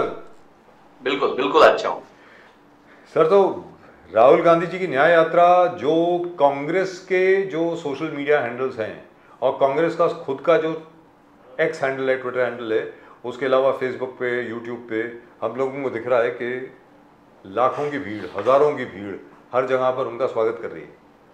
लेकिन दुखद बात यह है कि मुझे कहीं और नहीं दिख रहा है. मतलब मीडिया में, मेन स्ट्रीम मीडिया में एक झलक भी नहीं दिख रही है उसकी. हनुमंत पवार साहब. नहीं, एक मेन स्ट्रीम मीडिया ऐसा आप कह के उनका अपमान मत कीजिए. उनको आप मोदी मीडिया कहिए. कहिए मोदी मीडिया, हम आज तक गोदी मीडिया कहते थे, सिंबॉलिक कहते थे, लेकिन अब तो ये तय है कि भाई ये गोदी मीडिया भी नहीं है, ये मीडिया तो नहीं है, मेन स्ट्रीम मीडिया तो इसको कहा ही नहीं जा सकता। अगर ये कुछ है तो मीडिया के नाम पे ये मोदी साहब की, भारतीय जनता पार्टी की और राष्ट्रीय स्वयंसेवक संघ का पीआर संभालने वाले लोग हैं। तो उनमें राहुल जी की भारत जोड़ो न्याय यात्रा नहीं दिख सकती। अभी का जो माहौल है इसमें वो लोग दिखाने की जरूरत नहीं करेंगे, उनके मालिक, उनके आका उनको ये करने नहीं देंगे। ये तो जी हनुमान पवार साहब, एक सेकंड, जस्ट वन सेकंड। एक और चीज थी, भारतीय जनता पार्टी के बहुत लोग पूछ रहे थे, बार बार ये कटाक्ष कर रहे थे कि भारत जोड़ो न्याय यात्रा राहुल गांधी जी की जो है वो अरुणाचल प्रदेश क्यों नहीं जा रही है। I would like to inform our viewers that he has just reached Arunachal Pradesh. He has reached Arunachal Pradesh. Abhi, handover of the national flag has just been done and they have crossed over into Arunachal Pradesh. जी, अब आप बताइए। प्रदीप जी, आप कुछ पूछ रहे थे। और राहुल गांधी जी ने अरुणाचल प्रदेश आते ही आसाम में जो जिस प्रकार से भ्रष्टाचार, उन्होंने कहा कि यहाँ पर भी बेरोजगारी, भ्रष्टाचार, महंगाई हमने आसाम में भी देखा, हम अरुणाचल प्रदेश में भी देख रहे हैं। राहुल गांधी जी ने कहा, राहुल गांधी जी सबको संबोधित करते हुए देखा कि आपके टैक्स के पैसे कहां जा रहे हैं, टैक्स के पैसे ढंग से सड़क पर खर्चा नहीं हो रहे, पूरे सड़क में खड्डे भर। तो ये चलते चलते लोगों से संवाद करते करते भारत जोड़ो न्याय यात्रा में राहुल गांधी जी सबको संबोधित करते हुए जो एक्चुअल इश्यूज सरकार में लोग फेस कर रहे हैं, उस चीज को, बेरोजगारी, महंगाई, बैड सड़कें, टैक्स का आप क्या करो, भ्रष्टाचार से मुक्त पाना, तो आप क्या ये सफलता की ओर जाएगा हनुमान पवार साहब? मैं पहला जो सवाल पूछा था उसके ऊपर मैं थोड़ी बात करता हूं। बीजेपी के जो लोग पूछते थे कि अरुणाचल प्रदेश में राहुल जी क्यों नहीं जा रहे, भारत जोड़ो यात्रा अरुणाचल प्रदेश में क्यों नहीं जा रही, ऐसा सवाल उठाया था बीजेपी के लोगों ने, आईटी सेल वालों ने, कुछ मीडिया कर्मी ने भी उठाया था सवाल। तो भाई 3 घंटे पहले तो अरुणाचल में राहुल जी के साथ जो हुजूम दिख रहा है, आप भी दिखा रहे हो, अरुणाचल प्रदेश का ही चित्र है। तो अरुणाचल प्रदेश हो, मेघालय, मिजोरम हो, नागालैंड हो, ये ईशान्य भारत के जो हमारे अहम हिस्से हैं, उनमें तो राहुल जी को जो प्रतिशत मिल रहा है, जो लोग उनके साथ आ रहे हैं, उसमें से सबसे अच्छी बात तो आसाम में आपने देखा होगा कि आसाम के मुख्यमंत्री हेमंत बिस्वा शर्मा के पैरों तले से जमीन खिसक गई थी। हालांकि 2 ही दिन आसाम में राहुल जी की भारत जोड़ो न्याय यात्रा थी, सीधा उन्होंने राहुल जी को अरेस्ट करने की बात की। उसके बाद भी लाखों की संख्या में आसामिया जनता, राहुल जी के, राहुल प्रेमी, कांग्रेस प्रेमी, डेमोक्रेसी के साथ चलने वाले लोग आसाम में भी चल पड़े थे राहुल जी के साथ। अरुणाचल में भी ये यात्रा पहुंच चुकी है, बड़े जोर शोर से उसका स्वागत हुआ है। लेकिन जो लोग पूछते थे कि अरुणाचल में राहुल गांधी जी की यात्रा क्यों नहीं जा रही, उनको मैं ये पूछना चाहता हूं आपके चैनल के माध्यम से कि भाई अपने प्राइम मिनिस्टर से, अपने 56 इंच सीना वाले प्राइम मिनिस्टर से एक बात पूछिए ना, अपने गिरेबान में झांक के पूछिए कि मणिपुर क्यों नहीं जा रहे प्राइम मिनिस्टर। पिछले 7-8 महीनों से मणिपुर दिन ब दिन जलता जा रहा है। वहां एक दूसरे को लोग मार रहे, जला रहे, काट रहे, गोलियां दाग रहे, दंगे हो रहे, बच्चों पे, औरतों पे बलात्कार हो रहे, कुछ भी नहीं कर रहे हैं मोदी। तो एक बार जो लोग कि राहुल गांधी अरुणाचल में क्यों नहीं गए, उनके सामने राहुल जी अरुणाचल में सीना तान के लोगों के साथ चल रहे, एक बार अपने आका से, अपने प्राइम मिनिस्टर से, मोदी साहब से पूछ के तो देखिए कि मणिपुर क्यों नहीं गए हो। और दूसरी बात, इस यात्रा का जो उद्देश्य है, लोगों के ऊपर जो सरकार की तरफ से, सरकार की एजेंसियों की तरफ से, सरकार के समर्थकों की तरफ से जो अन्याय हो रहा है आदिवासियों पे, महिलाओं पे, अल्पसंख्यकों पे, दलितों पे, स्टूडेंट लोगों पे, उसके खिलाफ राहुल जी ने यात्रा निकाली है। बुनियादी सवाल, वो बेरोजगारी का सवाल हो, महंगाई का सवाल हो, महिलाओं के ऊपर अत्याचार का सवाल हो, किसानों के मुद्दे हो, आदिवासियों के मुद्दे हो, इसके ऊपर राहुल जी लोगों से मिल रहे हैं, उनकी बात, उनका दुख दर्द सुन रहे हैं और आगे चल रहे हैं। ये कारवा ऐसा ही बढ़ता जाएगा। अनंत पवार साहब, मोदी जी का कहना है, मोदी जी संबोधित करते हुए उद्योगपतियों को भी संबोधित किया, आम लोगों को भी संबोधित करते हुए मोदी जी ने कहा, आप बड़े बड़े सपने देखो, आप बड़े बड़े सपने देखो, आपका सपना मोदी का संकल्प है, आपका सपना मोदी का संकल्प है और मैं हर चीज में आपका पूरे सपने को पूर्ण करने का कोशिश करूंगा। बोले कि कांग्रेस ने ठुकराया, मोदी ने उस चीज को हासिल कर दिया, मोदी जी ने लोगों को सपने को साकार किया। अभी हाल ही में शोलापुर में आपके बगल में ही 15,000 घर का उन्होंने कल उद्घाटन किया। 15,000 घर जो अनऑर्गेनाइज्ड लेबर के। तो बार बार वो कह रहे हैं कि कांग्रेस जिस प्रकार से रवैया अपना रहा है और मोदी के कांग्रेस ने लटकाया और मोदी ने संकल्प लेके उस काम को हासिल कर दिया। तो ये सब, चाहे वो राम मंदिर हो, नारी शक्ति वंदन अधिनियम हो, अटल सेतु हो और जो शोलापुर में 15,000 घर का, ये कांग्रेस काल में हुआ नहीं, ये सब मोदी जी के काल में ही हुआ। आप इस पे थोड़ा रोशनी डालेंगे? नहीं, ये तो दूसरों का बच्चा अपने कंधे पे लेके हमारा है बोलने जैसा हो गया। अटल सेतु का निर्माण की शुरुआत और अटल सेतु परियोजना की पूरी तैयारियां और उसकी शुरुआत भी कांग्रेस के काल में ही हुई थी। महाराष्ट्र के सीएम पृथ्वीराज चौहान बाबा, उनका वो ड्रीम प्रोजेक्ट था, उन्होंने ही उनकी बुनियाद रखी थी, कल्पना भी थी और अर्थसंकल्प में उसके लिए बजट भी किया था। अब बाद में जाके मोदी जी ने अब फीत काटना शुरू कर दिया। मोदी जी कहते हैं कि आप सपना देखो, बड़ा बड़ा सपना देखो, वो सपना पूरा करने का काम मैं करूं। तो मुझे एक युवक की तरह से मुझे पूछना है कि 2 करोड़ रोजगार देने का सपना मोदी जी आपने ही दिखाया था, क्या हुआ वो सपने का? किसानों की आय दुगनी करने का सपना आपने ही दिखाया था। 2013 से 14 तक आप एक साल भर हर जगह जाके बोलते थे कि हमारी सरकार आएगी तो हम किसान की आय दुगनी करेंगे। क्या हुआ उस सपने का? आपने संसद में बता दिया कि किसान की आय दुगनी हो गई। आपको मैं ये बता दूं कि मैं जिस रीजन से आता हूं, महाराष्ट्र के मराठवाड़ा रीजन से, उसमें हर दिन 4 किसान आत्महत्या करते हैं। और आपको मैं अब दिल्ली की भी बात बताता हूं कि सेंट्रल गवर्नमेंट के जो अलग अलग मंत्रालय है, उसमें एक में वो कृषि मंत्रालय ऐसा है जिनका सबसे ज्यादा बजट वापस गया है, खर्चा किए बगैर। ऐसा कौन सा मंत्रालय है जिसका बजट वापस गया है? सबसे पहला नंबर है कृषि मंत्रालय का। तो आपने युवाओं को सपना दिखाया था, किसानों को सपना दिखाया था आपने, क्या हो गया उस सपने का? आपने महिलाओं पे अत्याचार बहुत हो गया, अब की बार मोदी सरकार ऐसे एडवर्टाइज किया था, ऐसा बोर्ड लगाया था, फ्लेक्स लगाया था, तो महिलाओं पे अत्याचार तो कम नहीं हुए, लेकिन उसमें बीजेपी के लोगों से, बीजेपी के नेताओं से, पार्लियामेंट में बीजेपी के बैठे हुए सांसदों से अत्याचार बढ़ते हुए हम देख रहे हैं। तो कौन सा सपना देखे हम मोदी साहब? युवाओं का सपना आप बात नहीं कर रहे हो। शिक्षा सस्ती करने की बात आपने की थी, आप प्राइवेट यूनिवर्सिटी लेके आ रहे हो। आपने महिलाओं पे अत्याचार नहीं होंगे ऐसा सपना दिखाया था, आपके लोग अत्याचार कर रहे। तो किसान हो, महिला हो, विद्यार्थी हो, इन सब पे आप पे सपने चूर चूर करने का आप पे आरोप है। 2024 को ये लोग बोलने वाले हैं, लेकिन उससे पहले ही आप कहते हो कि आप सपना देखो, मैं पूरा करने जा रहा हूं। तो आपने हमें सपना दिखाया था कि काला धन हम प्रदेश से वापस लाएंगे और हर एक के खाते में 15 लाख रुपए डालेंगे। तो वो सपना अभी तक पूरा नहीं हुआ मोदी जी, वो सपना पूरा कीजिए। ये कांग्रेस का दुपट्टा निकाल के मैं बीजेपी का दुपट्टा डालता हूँ, डालिए आप 15-15 लाख रुपए हर एक के खाते में। But ये भी we want to know that Modi साहब 11 दिन का टोटल अनुष्ठान, मोदी साहब खाना नहीं खा रहे, मोदी साहब खाना नहीं खा रहे, मोदी साहब सिर्फ नारियल पानी में अपना पूरा दिन जीवन बिता रहे हैं। मोदी साहब सवेरे ब्रह्म मुहूर्त में उठता है और 1 घंटा राम मंत्र का उच्चारण करते हैं। मोदी जी गायों को खुद चारा खिला रहे हैं, मोदी जी गायों को खुद चारा खिला रहे हैं।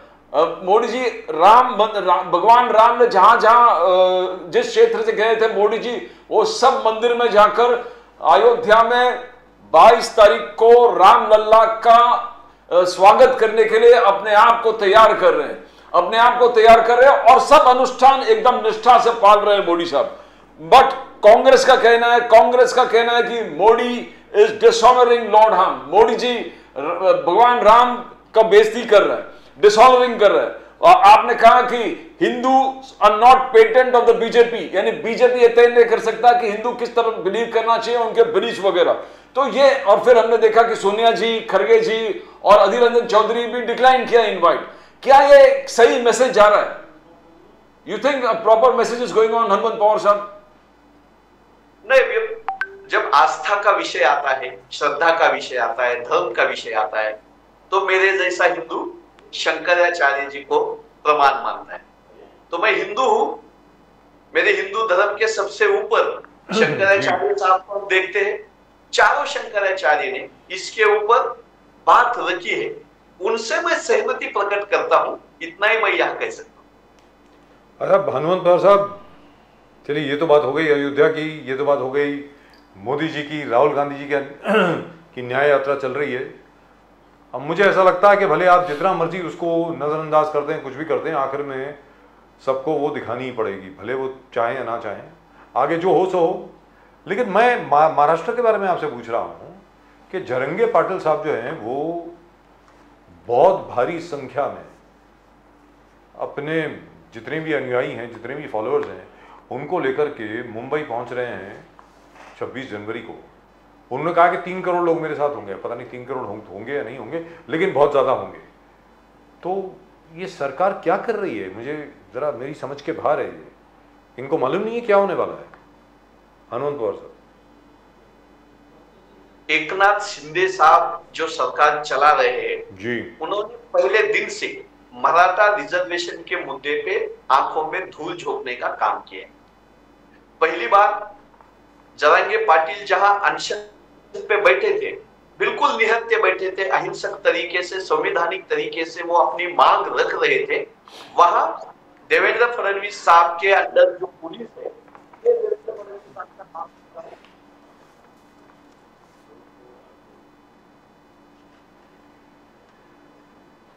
Sir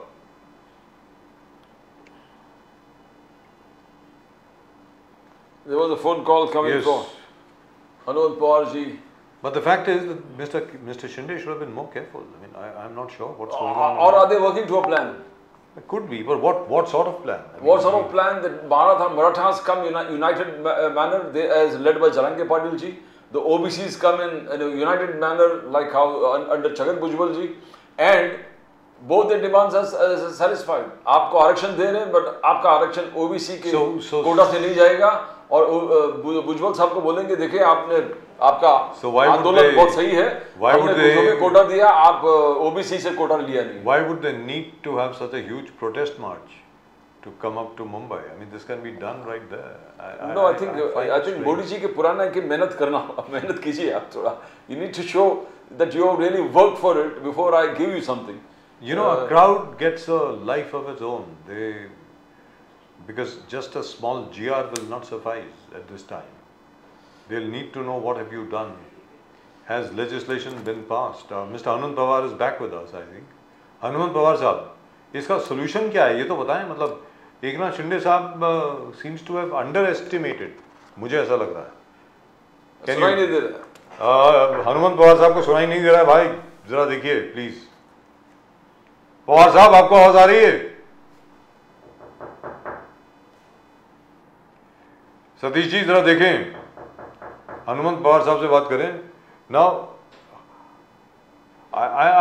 you know what happens is that when there's a huge crowd, when the crowd numbers hundreds of lakhs, Pradeep ji, then it acquires a life of its own. Sometimes, most times, it becomes uncontrollable.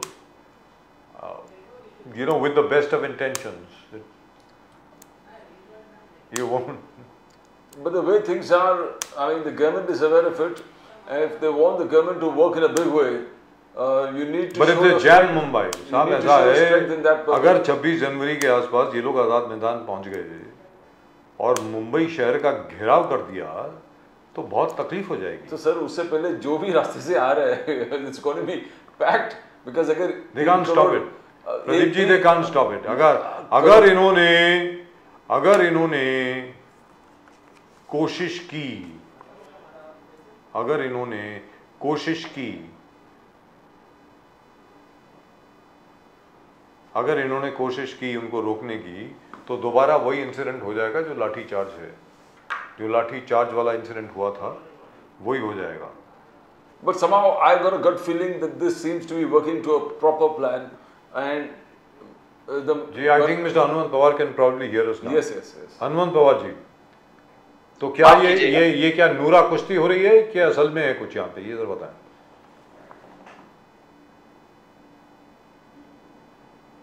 Hello जी, हनुमंत पवार साहब, आपको आवाज आ रही है?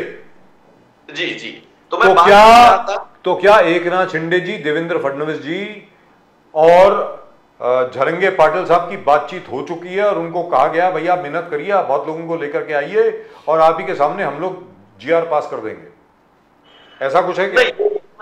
ये इतना सीधा मामला नहीं है। जब से मराठा रिजर्वेशन के लिए महाराष्ट्र में झरंगे पाटिल साहब के नेतृत्व में आंदोलन चल रहा है, उसी दिन से एकनाथ शिंदे सरकार का रवैया मराठों के लिए अच्छा नहीं रहा। जो पहला लाठी चार्ज किया था, निहत्थे लोगों पे पुलिस लाठियां बरसा रहे थे, गोलियां भी बरसा रहे थे, बहुत सारी औरतें थी, बच्चे थे, बुजुर्ग आदमी थे, उनके ऊपर ये सरकार ने लाठियां बरसाई थी।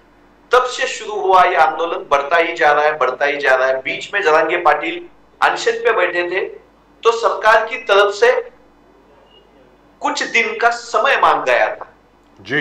वो समय देके भी बाद में महाराष्ट्र का विंटर सेशन भी नागपुर में हुआ। जो मुदत दी थी, जो वक्त दिया था, उसके ऊपर भी वक्त हो गया, लेकिन शिंदे सरकार ने मराठा रिजर्वेशन के ऊपर कुछ भी ऐसा कदम नहीं उठाया जो मराठा कम्युनिटी के लोगों को विश्वास में ले सके। अब जाके जब अंतिम अस्त्र हमारा मुंबई में आके हम बैठने वाले हैं, ये 2 महीने से पहले बता दिया था, तब तक भी एकनाथ शिंदे सरकार, देवेंद्र फडणवीस, अजित पवार की सरकार ने कुछ भी किया नहीं। आपको मुझे बताने में बहुत बुरा लग रहा है, आज महाराष्ट्र में मराठा रिजर्वेशन का इतना बड़ा इशू चालू है और आज एकनाथ शिंदे साहब ने मंत्रालय में बैठक ली अधिकारियों की और 30 तारीख से 30 जनवरी से जो मागास वर्ग कमीशन है, बैकवर्ड आयोग है, उसको रिजर्वेशन को सामने रखते हुए उनको सर्वे करने का काम आज दिया है, जो 23 तारीख से शुरू होने वाला है। अब जाके सर्वे करने वाले हैं, बाद में रिपोर्ट आएगा और बाद में ये तय करेंगे कि मराठाओं को रिजर्वेशन देना है या नहीं देना है, कैसे देना है, कितना देना है। ये सब आज से काम पे लगे हैं। तो ये मराठों के रिजर्वेशन के तरफ देखने का इस सरकार का नजरिया पूरा दिख गया कि भाई मराठों को आप झूठ बोल रहे हो, मराठों को फंसा रहे हो, मराठे आप सब समझ में आ रहा है, मुंबई में आ रहे हैं। तो कहने का मतलब ये हुआ कि अगर आज से वो काम शुरू हुआ है, उसको तो मिनिमम 6 महीने लगेंगे कम से कम। और 6 महीने में कितने इलेक्शन आने वाले हैं, कब आचार संहिता लगने वाली है, सबको पता है। So we have a problem here. We have a problem. So which means Mr. Jharange Patil will reach Mumbai, and reach, by the way, is spelled as R-E-A-C-H. Will reach Mumbai on 26th of January. That's what he says. और हनुमंत पवार साहब कहते हैं कि ये नूरा कुश्ती नहीं हो रही है, ये असल में निगलेक्ट है। This is actual neglect of the demands for Maratha reservation. तो कहने का मतलब ये हुआ हनुमंत पवार साहब कि 22 जनवरी की प्राण प्रतिष्ठा पूजा के बाद जब स्थिति थोड़ी बहुत नॉर्मल होगी, तब जाकर के मालूम पड़ेगा कि कौन कितने पानी में है। हनुमंत पवार साहब, अभी को 22 तारीख का इवेंट तो प्रभु राम जी की प्राण प्रतिष्ठा का कम और बीजेपी के इलेक्शन के चुनाव की ही मुहिम लग रहा है। अब सब पार्टियों का, सब विचारवंतों का, सब पढ़ने लिखने वाले लोगों का, सोचने वाले लोगों का ये मत ही बन गया है कि बीजेपी को प्रभु राम जी से, सिया राम जी से, रामलल्ला से कोई भी वास्ता नहीं है, उनको सत्ता से मतलब है। शंकराचार्य भी अब उनको चुभने लगे हैं, जर्नलिस्ट भी चुभने लगे हैं और कांग्रेस पार्टी के जैसे अपोजिशन के पार्टी के लोगों का भी बीजेपी सुन नहीं रही। तो 22 तारीख का प्रोग्राम ये रामलल्ला की प्राण प्रतिष्ठा का कम और बीजेपी आरएसएस के चुनावी जुमलों का बड़ा दिख रहा है। तो ये हिंदुस्तान की जनता झूठ की लंका जलाने वाली है और 24 को सच का डंका बजने वाला है।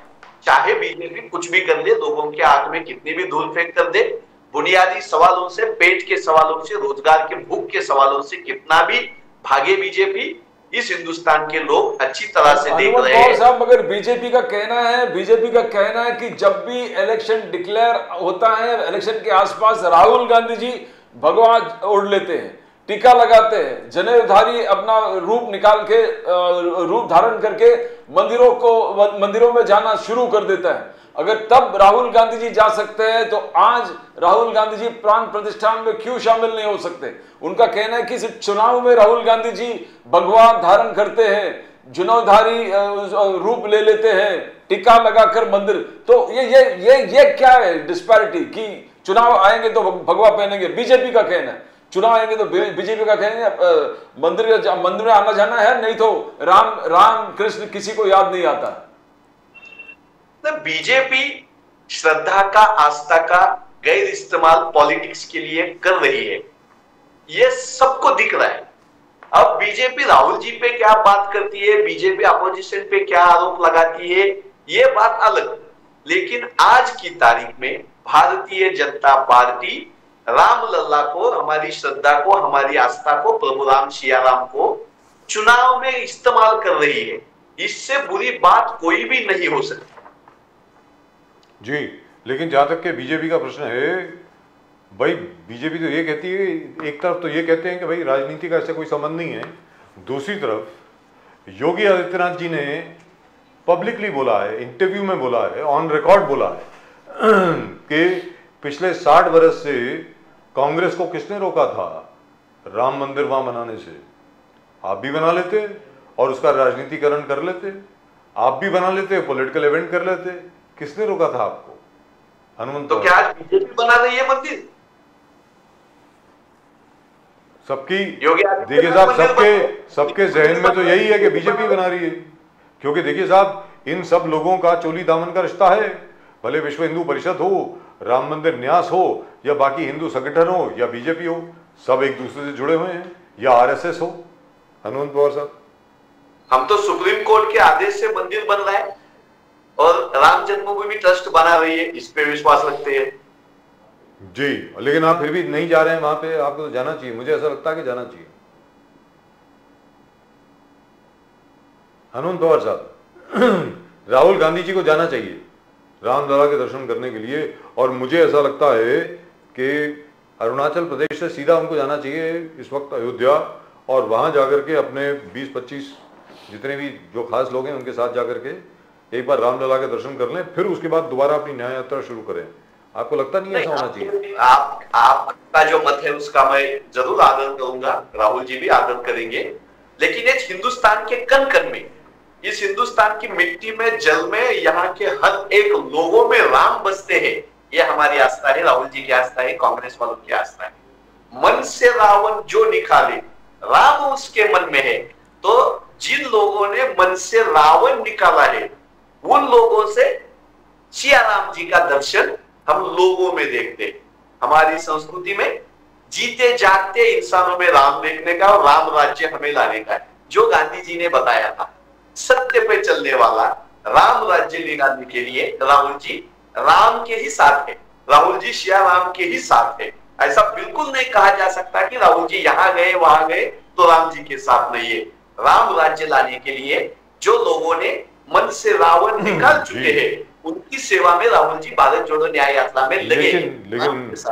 लेकिन हनुमंत पवार साहब, हर मंदिर में जहां जहां पर श्री राम के चरण गए, और अभी भी आप देख लीजिए, प्रदीप जी और मैं अभी इसके बारे में बात कर रहे थे कि किस प्रकार मोदी जी हर मंदिर की यात्रा कर रहे हैं, जहां जहां से राम जी का नाम जुड़ा हुआ है वहां पे।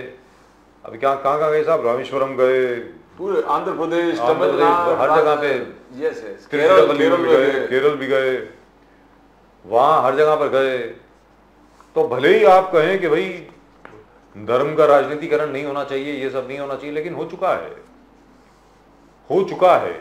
जमीनी हकीकत यह है कि ये बताया जा रहा है कि श्री राम के साथ बीजेपी है और कांग्रेस श्री राम के साथ नहीं है। हनुमंत पवार साहब। अच्छा, तो बीजेपी के प्रवक्ता कहते हैं जी, कहते मोदी हैं, मीडिया कहता है, कहते हैं आज अगर राम जी होते, आज अगर प्रभु राम जी होते तो वो मणिपुर जा चुके होते। जो हमारी औरतें जल रही है, बच्चों की जान जा रही है, उनकी जान बचाते प्रभु श्री राम हमें दिखे होते। ये असल में राम जी है। मोदी साहब जहां जहां श्री राम के पैर लगे हैं वहां जा रहे हैं, मुझे आस्था है, मैं उनका स्वागत करता हूं। लेकिन आज वो पंत प्रधान है, प्राइम मिनिस्टर है, इस देश के मुखिया है। इस देश में अगर कोई राज्य जल रहा है तो वहां जाके लोगों में विश्वास प्रदान करना ही श्री राम का सबसे बड़ा काम है। वो छोड़ के बाकी सब कर रहे हैं मोदी साहब। प्रभु राम जी आज अगर होते तो मणिपुर जा चुके होते और हमारी जल रही महिलाओं को, बच्चों को वो संरक्षण दे रहे हैं। तो राम जी से आप क्या प्रार्थना करेंगे सर? राम जी से तो मैं यही प्रार्थना करूंगा कि भाई मोदी जी के मन से रावण निकले और राम जाग जाए। पवार साहब, आप मोदी जी हिंदुत्व तो छोड़ा नहीं है, बट बीजेपी का रिपोर्ट कार्ड भी सब जगह आज के तारीख में हर घर में बीजेपी के कार्यकर्ता और रिपोर्ट कार्ड लेके घूम रहे हैं। नारी शक्ति वंदन निदम, नारी को एम्पावर करना, नारी को सशक्त करना, 10 crore Ujjwala connection, 11 crore pipe connection, 12 crore शौचालय, 60। तो एक एक चीज आंकड़े के साथ गिना को जो रिपोर्ट कार्ड लेके जा रहे हैं, तो दोनों चीज में डेवलपमेंट है। इंटरनेशनल अफेयर्स जैसे surgical strike, Balakot strike, article 370, 35A, Ram मंदिर तो जुड़ी गए साथ में। तो डिजिटल रेवोल्यूशन, यूपीआई और फिफ्थ बिगेस्ट इकोनॉमी, ये इंटरनेशनल फील्ड में हासिल किया। गरीब कल्याण स्कीम, जो छोटे छोटे ना किसान सम्मान से लेके हर घर शौचालय से लेके उज्ज्वला से लेके, तो आप कहां आपको लग रहा है कि जो बीजेपी का रिपोर्ट कार्ड और ये सब लेके और हिंदुत्व को भी छोड़ा नहीं, तो राहुल जी को रखा क्या है? हम लोग मीन्स वो जानना चाहते हैं, बिकॉज आपका टारगेट है 52, 53 से 270 प्लस पहुंचना, और कितने 3 महीने आपके पास है पवार साहब, 3 मंथ्स। तो हर बॉल पे जैसे बोलते हैं छक्के मारने की जरूरत है आपको। नाबियार साहब, मैं आपको जमीनी हकीकत बताता हूँ। मैं लोगों में रहने वाला, काम करने वाला कांग्रेस कार्यकर्ता। हाँ। ये जो रिपोर्ट कार्ड आप बोले बीजेपी वाले लेके जा रहे, वो जहां जहां रिपोर्ट कार्ड लेके जा रहे वहां वहां लोग उनसे सवाल पूछ रहे। पहला सवाल पूछ रहे, इन्होंने नारी शक्ति वंदना की बात निकाली, तभी लोग पूछ रहे हैं कि बलात्कार करने वालों को छोड़ने वाली पार्टी बीजेपी कैसे? जहां जहां नारी शक्ति वंदना का ये जिक्र कर रहे हैं, तब लोग पूछ रहे हैं कि हमारी रेसलर्स महिलाओं पे, हमारे लड़कियों पे जिन्होंने ओलंपिक मेडल जीता है, उनपे बलात्कार करने वाले को आप पास में लेके क्यों बैठते? जहां जहां ये डिजिटल इंडिया की बात करते हैं, वहां वहां लोग पूछ रहे हैं कि हम भूखमरी से मर रहे हैं, हमें आना चाहिए। जहां ये विकास दर की बात करते हैं, महाशक्ति की बात करते हैं, तब जाके वहां की औरतें उन्हें पूछ रही है कि भाई सिलेंडर 1900 रुपए तक चला गया है, कब कब होगा? जहां जाके आर्टिकल 37 हमने कश्मीर में हटाया, ये बात बोलते हैं, वही लोग पूछ रहे हैं कि हमारे जवान आज भी जम्मू कश्मीर में क्यों मर रहे हैं। जहां जाके किसानों पे बात कर रहे, जहां जाके औरतों पे बात कर रहे, पढ़ाई पे बात कर रहे, 2 करोड़ रोजगार दिया ऐसा बोल रहे, तब लोग उनको बोलने नहीं दे रहे। सवाल पे जवाब बीजेपी वालों के पास नहीं है। हर जगह बीजेपी का कार्यकर्ता परेशान है। इसलिए तो महाराष्ट्र में 2 हफ्ते में 4 बार मोदी साहब को आना पड़ रहा है। कभी नासिक में जा रहे हैं तो लोग पूछ रहे हैं कि हमारा जो प्याज है उसके ऊपर आपने पाबंदी क्यों लगाई, क्यों प्रदेश नहीं जाने दे रहे हो हमारा प्याज, क्यों हमें प्राइम मिनिस्टर क्रॉप इंश्योरेंस के पैसे नहीं मिल रहे? तो भाई बीजेपी वाले जा रहे हैं, ये बिल्कुल सही बात है। बड़े पैमाने पे जा रहे हैं, ये भी सही बात है। रिपोर्ट कार्ड लेके जा रहे हैं, ये भी सही बात है। लेकिन उससे बड़ा सच ये है कि बीजेपी के कार्यकर्ताओं का लोग सुन नहीं रहे। उनसे 10 सवाल पूछ रहे हैं, एक भी सवाल का जवाब बीजेपी का कार्यकर्ता नहीं दे रहा। लेकिन हनुमंत पवार साहब हाल ही में कल की बात है शायद या परसों की बात, अपने क्या नाम है उनका, मोदी जी बेंगलोर में थे, बेंगलुरु में। वहाँ पर बोइंग की एक फैक्ट्री जो है वो माशाल्लाह वो क्या इनॉग्रेट कर रहे थे, तो सीधारमैया साहब भी सामने थे, तो सीधारमैया के सामने भी बेंगलोर के जो लोग थे वो तो मोदी मोदी मोदी मोदी चिल्ला रहे थे। तो आपकी बात में अगर सच्चाई होती तो वो बोलते मोदी गो बैक, ऐसा कुछ बोलते हनुमंत पवार साहब। ये तो चुनावी जुमले और ट्रिक हम 2013-14 से देखते आ रहे हैं। जहां जहां मोदी की सभा रहती है, चाहे विदेश में भी हो, ये कुछ लोग बीजेपी के एक्टिविस्ट इकट्ठा करते हैं। हमने देखा है, ये जब विदेश की यात्रा करके आते हैं तो दिल्ली का जो इंदिरा गांधी एयरपोर्ट है, वहां वो बीजेपी के कार्यकर्ताओं को इकट्ठा करते हैं और मीडिया वाले दिखाते हैं कि हम लोग है, बीजेपी के लोग जाते हैं वहां चिल्लाते। देखेंगे 2024 को कौन चिल्लाता है। Right, thank you so much sir Hanumant Pawar साहब, बहुत बहुत शुक्रिया आपका। आपको भी जय सिया राम, जय हिंद, जय महाराष्ट्र, जय भवानी, जय शिवराय, जय भवानी, जय श्री राम, हर हर Mahadev. So Mr. Hanuman Pawar, very loyal congressman. Extremely loyal. And they have been working very hard on the ground. They have been working very hard on the ground. But Pradeep ji, I am still not convinced. No, I'm not convinced. You know, as far as Ram Temple, etc. is concerned, that's a separate issue. As far as Rahul Gandhi's Nyaya Yatra is concerned, that's a separate issue. I'm reasonably certain the Congress organization in all the states that he goes will get revived. After all, please do remember, even if they lost Rajasthan, they lost Chhattisgarh, they lost Madhya Pradesh, but they did not lose it by much. In some areas, in some constituencies, if you notice, the margin of victory is 100 votes, 150 votes, 500 votes. So there has been a Congress revival, whether you like it or not. But fine, the BJP has won. But in Rajasthan, the margin of victory was just about 1.3%. All I'm saying is, right now in Maharashtra, what I'm worried about is Mr. Jarange Patil. If you remember, Mr. Sharad Pawar had said very, very clearly, he had warned Mr. Eknath Shinde कि भाई आप कृपा करके आप वो वादे ना करें जो आप पूरे नहीं कर सकते. You are the government. I don't know who's advising them. Let's ask Dr. Surena Malhotra. I think she's with us. Dr. Surena Malhotra from the NCP of Mr. Sharad Pawar. In fact, there is only one NCP at the moment, and that is the NCP of Mr. Sharad Pawar, because the Election Commission has not ruled on anything. Namaskar, ma'am. Namaskar. Namaskar. Namaskar. जय हिंद, जय महाराष्ट्र, जय भवानी और जय सिया राम. जय सिया राम. सुरेना मल्होत्रा जी, तो झरंगे पाटिल जी आ रहे हैं यहाँ पे, वो कह रहे हैं कि 26 जनवरी को तो यहाँ 2-3 करोड़ मराठा प्रोटेस्टर्स को और जो जितने भी आंदोलनकारी हैं उनको लेकर के आ रहे हैं और आज़ाद मैदान में बैठ जाएंगे. वो तो कहते हैं कि जब तक हमें आरक्षण नहीं मिलेगा हम तो हिलेंगे नहीं यहाँ से, ऐसा कहा जा रहा है. तो क्या ये सरकार को मतलब इस विषय के बारे में कुछ मालूम नहीं है या इंटेंशन नहीं है या क्या चाह रहे हैं ये लोग? ये सचमुच में ऐसी बात है कि वी ऑल्सो डोंट नो कि ये कैसे इसको हैंडल करने वाले हैं. और अभी मतलब ये इतने ऊपर के मतलब मौका में पहुंचा है, सब मराठों में इतना रोष भरा हुआ है, तो ये इतने संख्या में आ रहे हैं. तो जैसे जरंगे पाटिल ने बोले कि हम लोग सब पीसफुली आएंगे, बट इतने संख्या में जब आएंगे तो कैसे उनको हैंडल किया जाएगा, ये प्रश्न मतलब फिर उनको बीच में रोका जाएगा. कैसे गृह मंत्री कैसे उसको हैंडल करने वाले हैं वो ही जाने. ये परिस्थिति मतलब ये परिस्थिति आनी ही नहीं चाहिए थी. फॉल्स प्रॉमिसेस करने ही नहीं चाहिए थे. जो नहीं कर सकते वो वादे देने का बीजेपी का तो मतलब वो स्टाइल बन गया है. बट कभी कभी ये स्टाइल अपने उनके सिर के ऊपर ही पड़ जाएगा, उनके ऊपर ही पड़ जाएगा. ये वो रियलाइज नहीं कर रहे हैं. अभी ये चीजों को इतना मोमेंटम मिला हुआ है, इतना वो आगे बढ़ चुकी है चीजें. I really don't know how they are going to handle. इससे अच्छा पवार साहब हमारे जो थे, उनको दूरदृष्टि है, उनको पता है कि ये सब चीजें कैसे मतलब बैड होने वाली थी. तो उन्होंने मतलब बोला, कितनी बार उन्होंने बोला कि don't promise anything which you can not give. मगर समझते ही नहीं है. बीजेपी वाले हमेशा ही ऐसे करते हैं, हम इतने 2 लाख रुपए अकाउंट में आ जाएंगे, ये हो जाएगा, इतने लोगों को नौकरी मिल जाएगी. मगर जो स्थिति जो है वैसे ही रहती है. कुछ प्रॉमिसेस पूरे नहीं करते ये लोग और दे स्पॉइल द होल मतलब पूरी मतलब सुरक्षा, everything gets spoiled.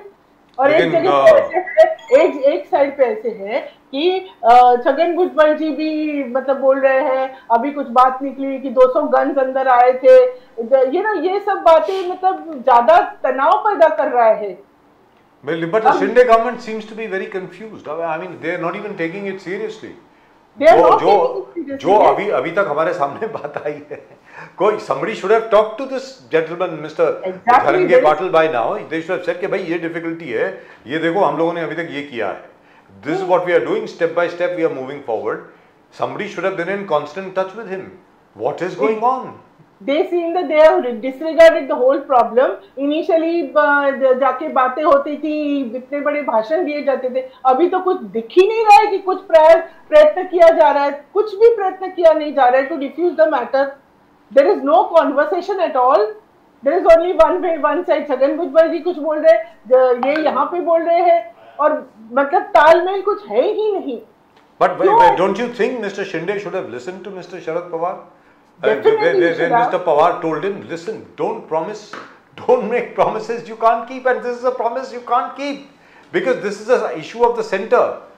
State government cannot give reservations. Exactly, they cannot give, and central government, how much they will do something for Maharashtra, that is doubtful. You know how much attention they would give now. Presently, that is very much doubtful. You know that there's always the preference is to other places, not to Maharashtra. No, but over there, I have something. I have something to ask, because there is a problem as far as the central government is concerned.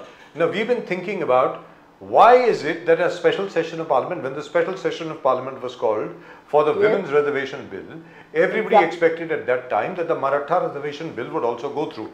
The problem is they will have to give reservations to the Jats in Rajasthan.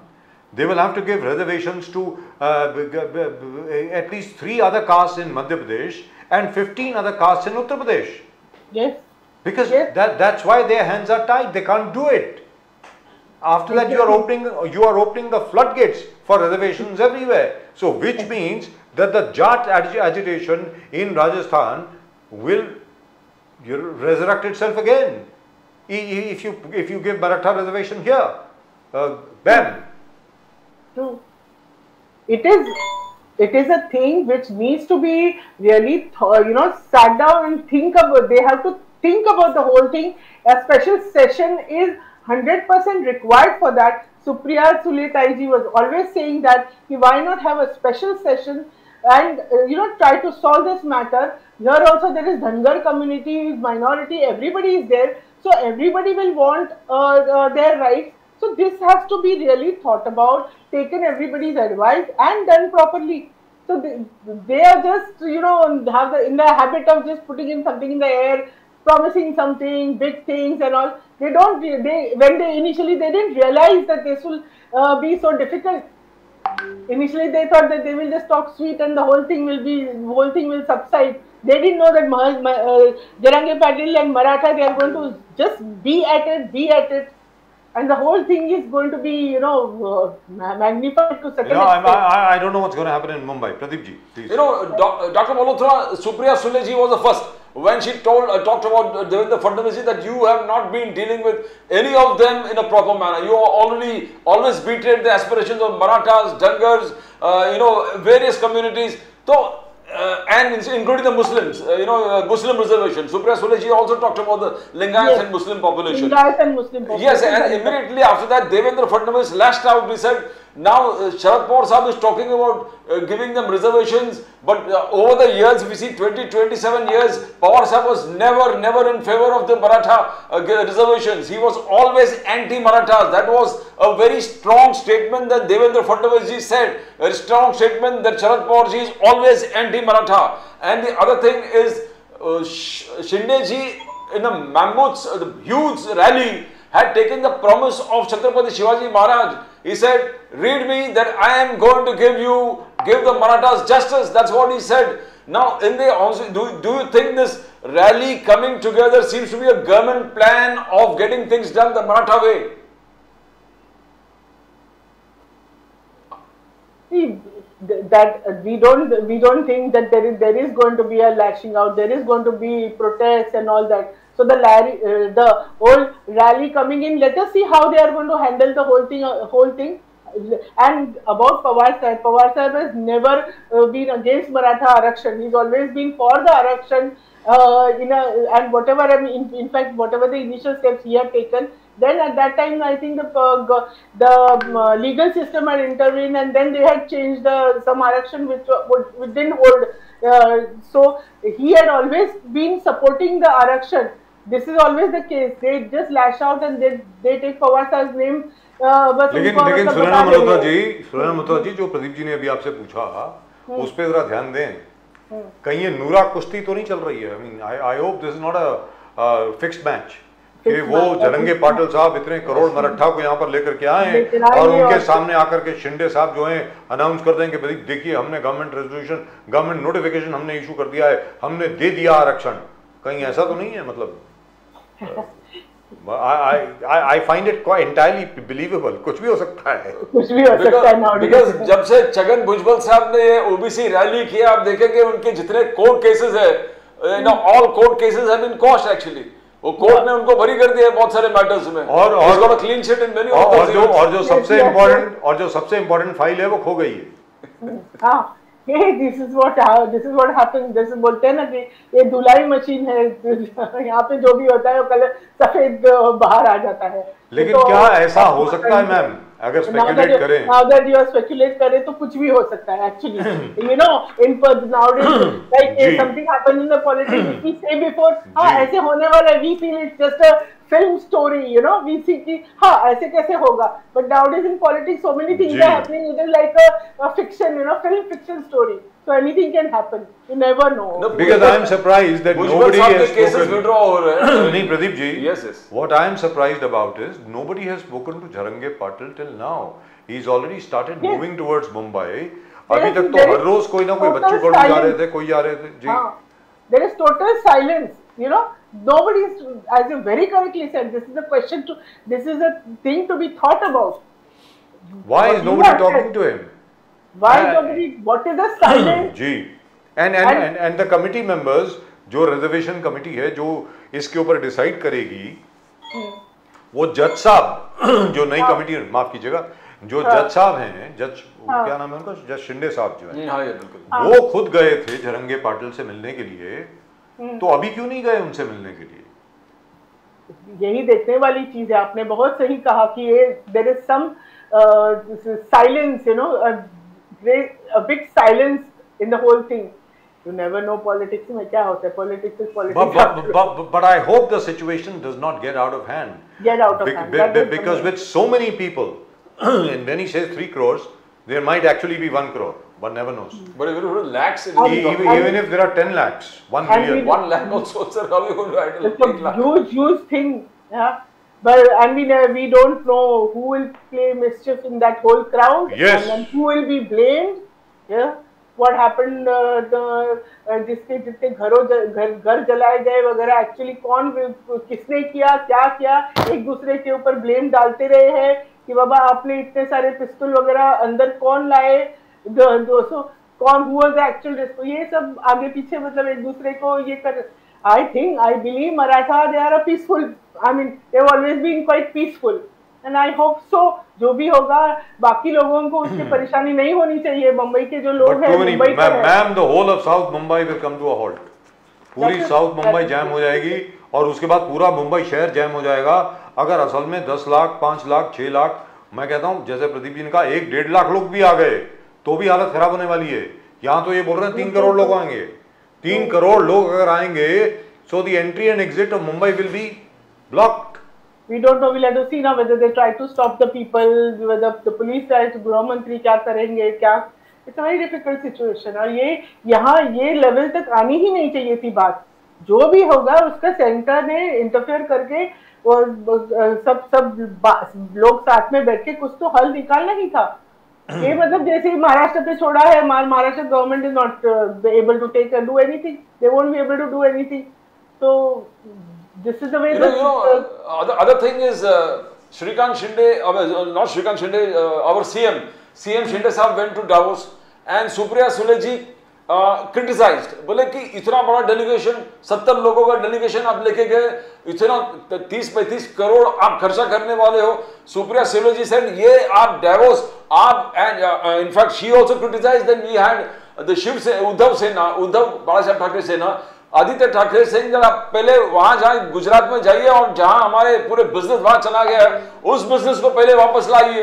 But Shinde जी वो saying, Eknath Shinde जी कह रहा कि last time I bought 1,37,000 crores worth of business and 76% we have already implemented that particular business and now the announcement is 3 lakh 4 lakh crores जिसने business वहां से लेके आए। तो at the same time we are seeing business moving out of Maharashtra to Gujarat। शरद पवार साहब criticise it, बोले कि सब बिजनेस वहां जा रहे हैं। अभी डायमंड बोर्ड्स गए, उससे पहले जितने 4-5 company right from Airbus everything they have not. So how do you see this? ये पूरा सुप्रिया सुले जी, शरद पवार साहब has criticized this entire scheme. ये बिजनेस कैसे वापस आएंगे? How do you see doctor Malhotra? ये कैसे आएंगे? This is like it is systematically Mumbai से, महाराष्ट्र से बिजनेस ग्रेजुअली एक एक करके पूरे बाहर लेके गए। अभी Filmfare award, if I am not mistaken, that is also going to be held over there. तो everything is going out. Cultural होगा, as we said, business. I mean, BKC was so proud of the diamond industry over here, so that is also going out. The whole diamond market is empty, ma'am. Diamond market is now empty. BKC, I mean, इतना अच्छा चल रहा था, सब चीजें इतनी अच्छी चल रही है कि महाराष्ट्र, मतलब they just listen to the केंद्र सरकार and बस अपना कर लेते हैं। They just क्या बोलते हैं ना, without thinking. तो इसके ऊपर कोई सीरियस डिस्कशन होगा मैम? आपको लगता है इसके ऊपर कोई सीरियस डिस्कशन होगा आगे जाके? देखिए अभी तो हर एक कोई बिजी है, हर एक बहुत व्यस्त है रामलला की प्राण प्रतिष्ठा पूजा में। तो उसके बाद 23 तारीख के बाद क्या लोग इस ओर भी ध्यान देंगे? प्राण प्रतिष्ठा पूजा हो रही है, हम तो सब बहुत खुश हैं, लेकिन उसके बाद क्या?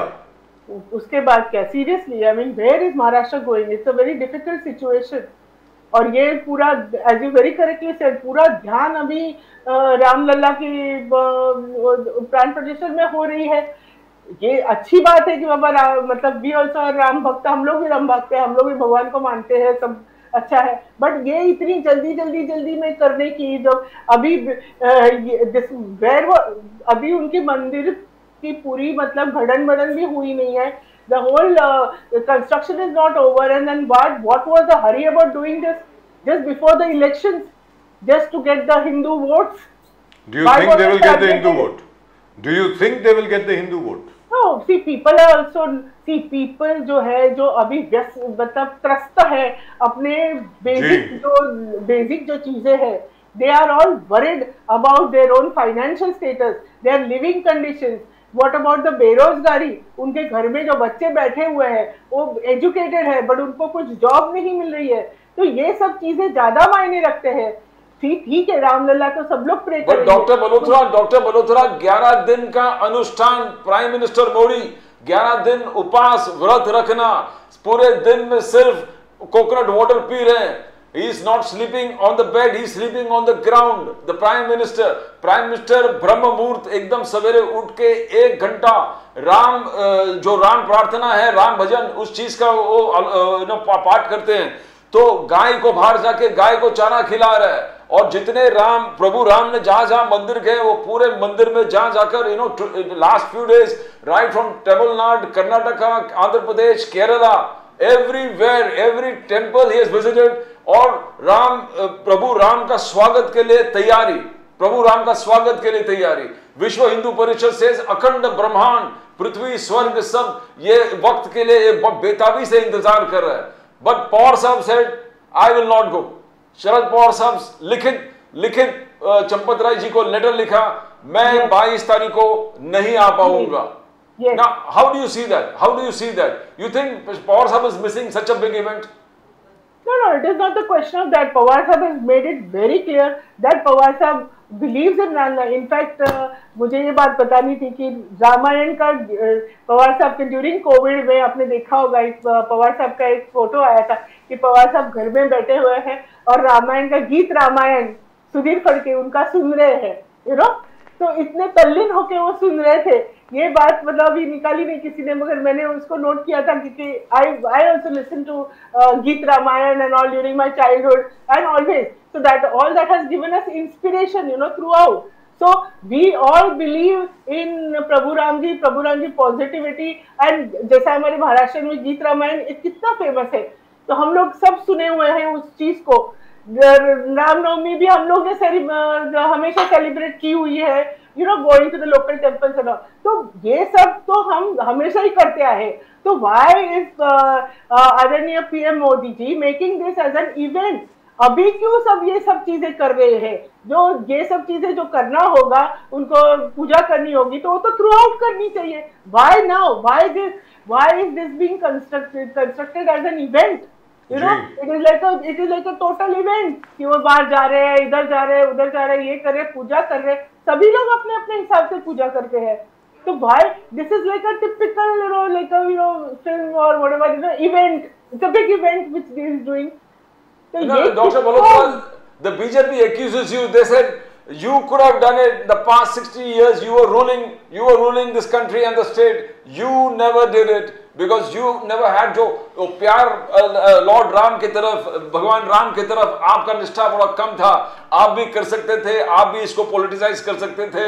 आपने फाइल दबा दिया, आपने आर्कियोलॉजिकल फाइल दबा दिया, आपने जुडिशरी को मूव नहीं किया, आपने वो सब नहीं किया जो मोदी साहब ने किया। Do you agree with them when they say that, accuse you of? नहीं, देयर आर सो मेनी मंदिर्स and all, even during Congress के राज में भी कितने सारे मंदिर बने हुए हैं, तो ऐसा कुछ होता ही नहीं है। और ये जल्दी ये इतना मतलब ऑब्वियस है कि इतना ये जल्दी targeting just before the election करना, क्यों? पूरा कंस्ट्रक्शन, ये बात सही नहीं है क्योंकि कोई भी मंदिर का पूरा कंस्ट्रक्शन होने के बाद ही कोई देवता का उसमें प्रतिष्ठा करना चाहिए। This is ideally what has happened. Even Shankaracharya ji, उन्होंने भी ये बात सबको मतलब कही हुई है। और आई सपोज कुछ धार्मिक मुद्दे से लेके ये एक्चुअली द पीरियड है नहीं कि जहाँ पे ऐसी नई चीज की जा सकती है। जैसे बोलते हैं कि पौष महीना या कुछ जो बोलते हैं कि उसमें ये सब चीजें नहीं होती है। तो नॉर्मली आइडियली आगे चल के अप्रैल में क्यों नहीं ये सब चीजें हो रही है, अभी क्यों हो रही है? जस्ट बिकॉज बिफोर द आचार संहिता ही क्यों टारगेट किया जाता है? तो अक्टूबर में भी कर सकते थे मैम, अक्टूबर में भी कर सकते थे, दशहरे के आसपास, रामनवमी के आसपास कर सकते थे उसमें। हाँ, कहीं भी कर सकते। ये मतलब इसे फटाफट करना, इतना फास्ट ये चीज कर सकते हैं, तो there were so many other things which he could have done it fast. Including Maratha reservation. Including Maratha reservation, including going to Manipur.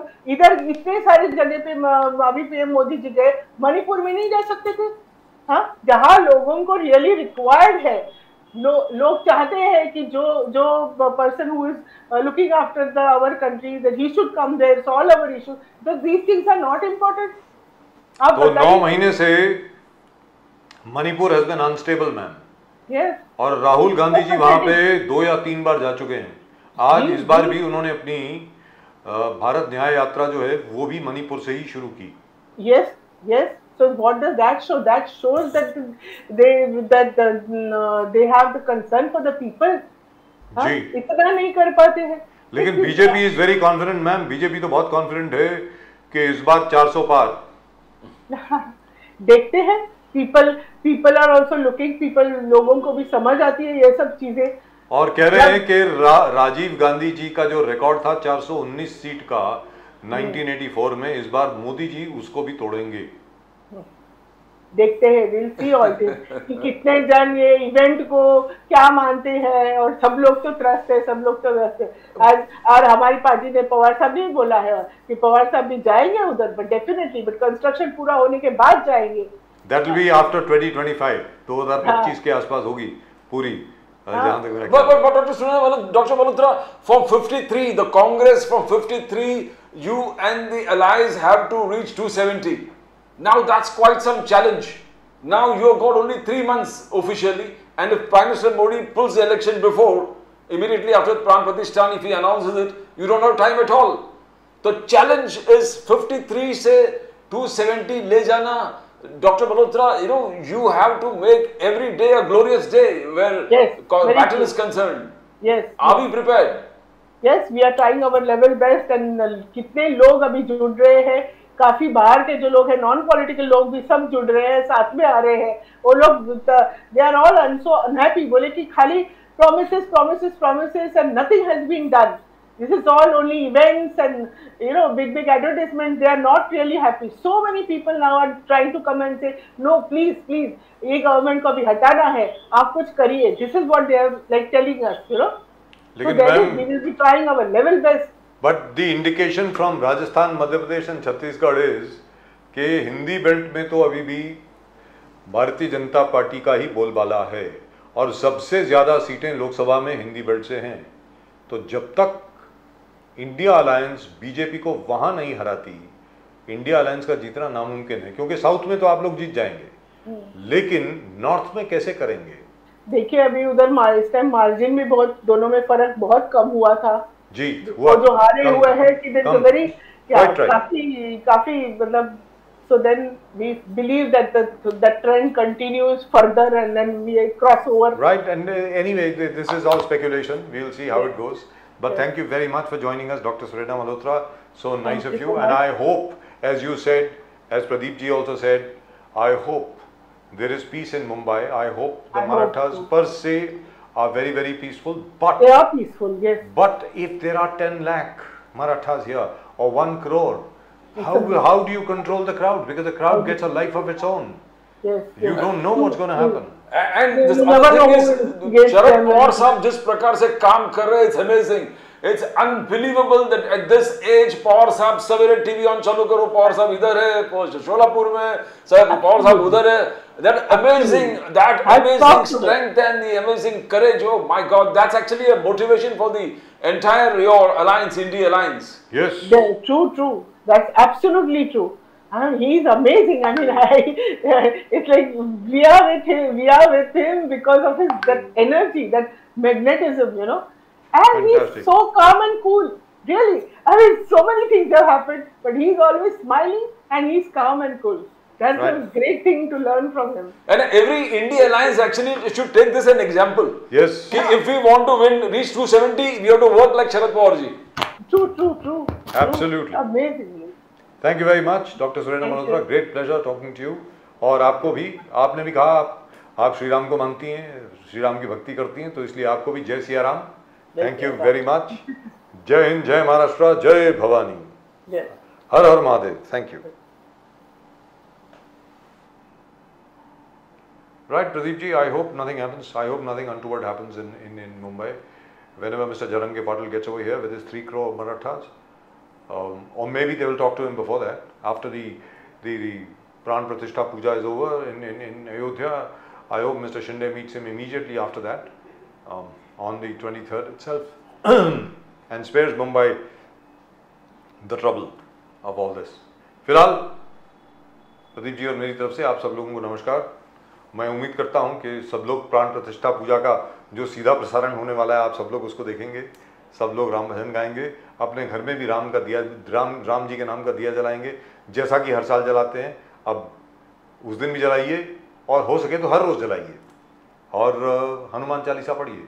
फिलहाल आप सब लोगों को प्रदीप जी और मेरी तरफ से नमस्कार. हाँ, चलते अरे चैनल को सब्सक्राइब करो यार, प्लीज चैनल को सब्सक्राइब तो करो. Please subscribe to the channel and please send in your comments. We'll read out comments on Monday.